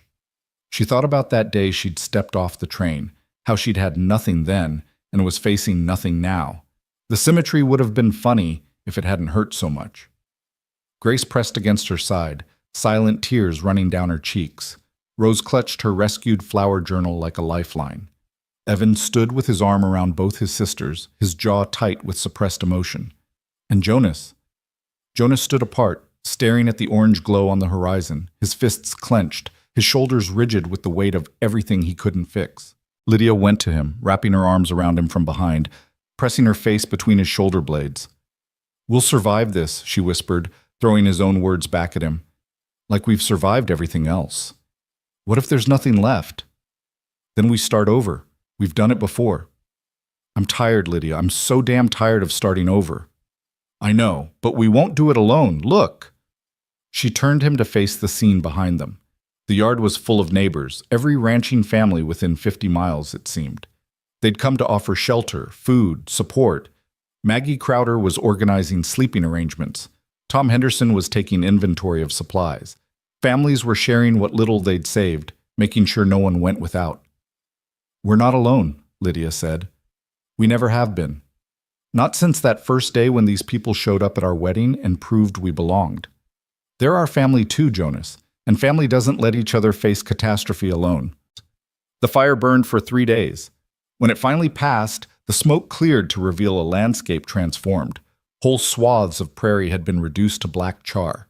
Structures that had stood for generations were now just ash and memory. But the Hale Ranch, by some miracle of wind patterns and fire breaks and sheer stubborn luck, still stood. The barn was gone, reduced to a smoking foundation. The workshop was destroyed. Half the fencing had burned. The cattle had scattered, and it would take weeks to round them up. But the house, their beautiful, bulletproof, rebuilt from dreams house, stood intact. Smoke damaged and singed around the edges, but standing. Lydia stood in the yard and wept. Not tears of grief, but of overwhelming gratitude. They'd lost so much, but they'd kept the essentials. They could rebuild. Again. "It's still here," Grace whispered, wonder in her voice. "Our home is still here." "Because it was meant to be here," Jonas said. He pulled his entire family into his arms, Lydia, Evan, Grace, Rose, and held them while the ash still drifted down like snow. "This is our land, our legacy, and nothing, not fire, not developers, not anything, is taking it from us." The rebuilding began immediately. Every rancher who'd lost their barn raised a new one for someone else first. It was an unspoken code. Take care of your neighbor before yourself, because when you're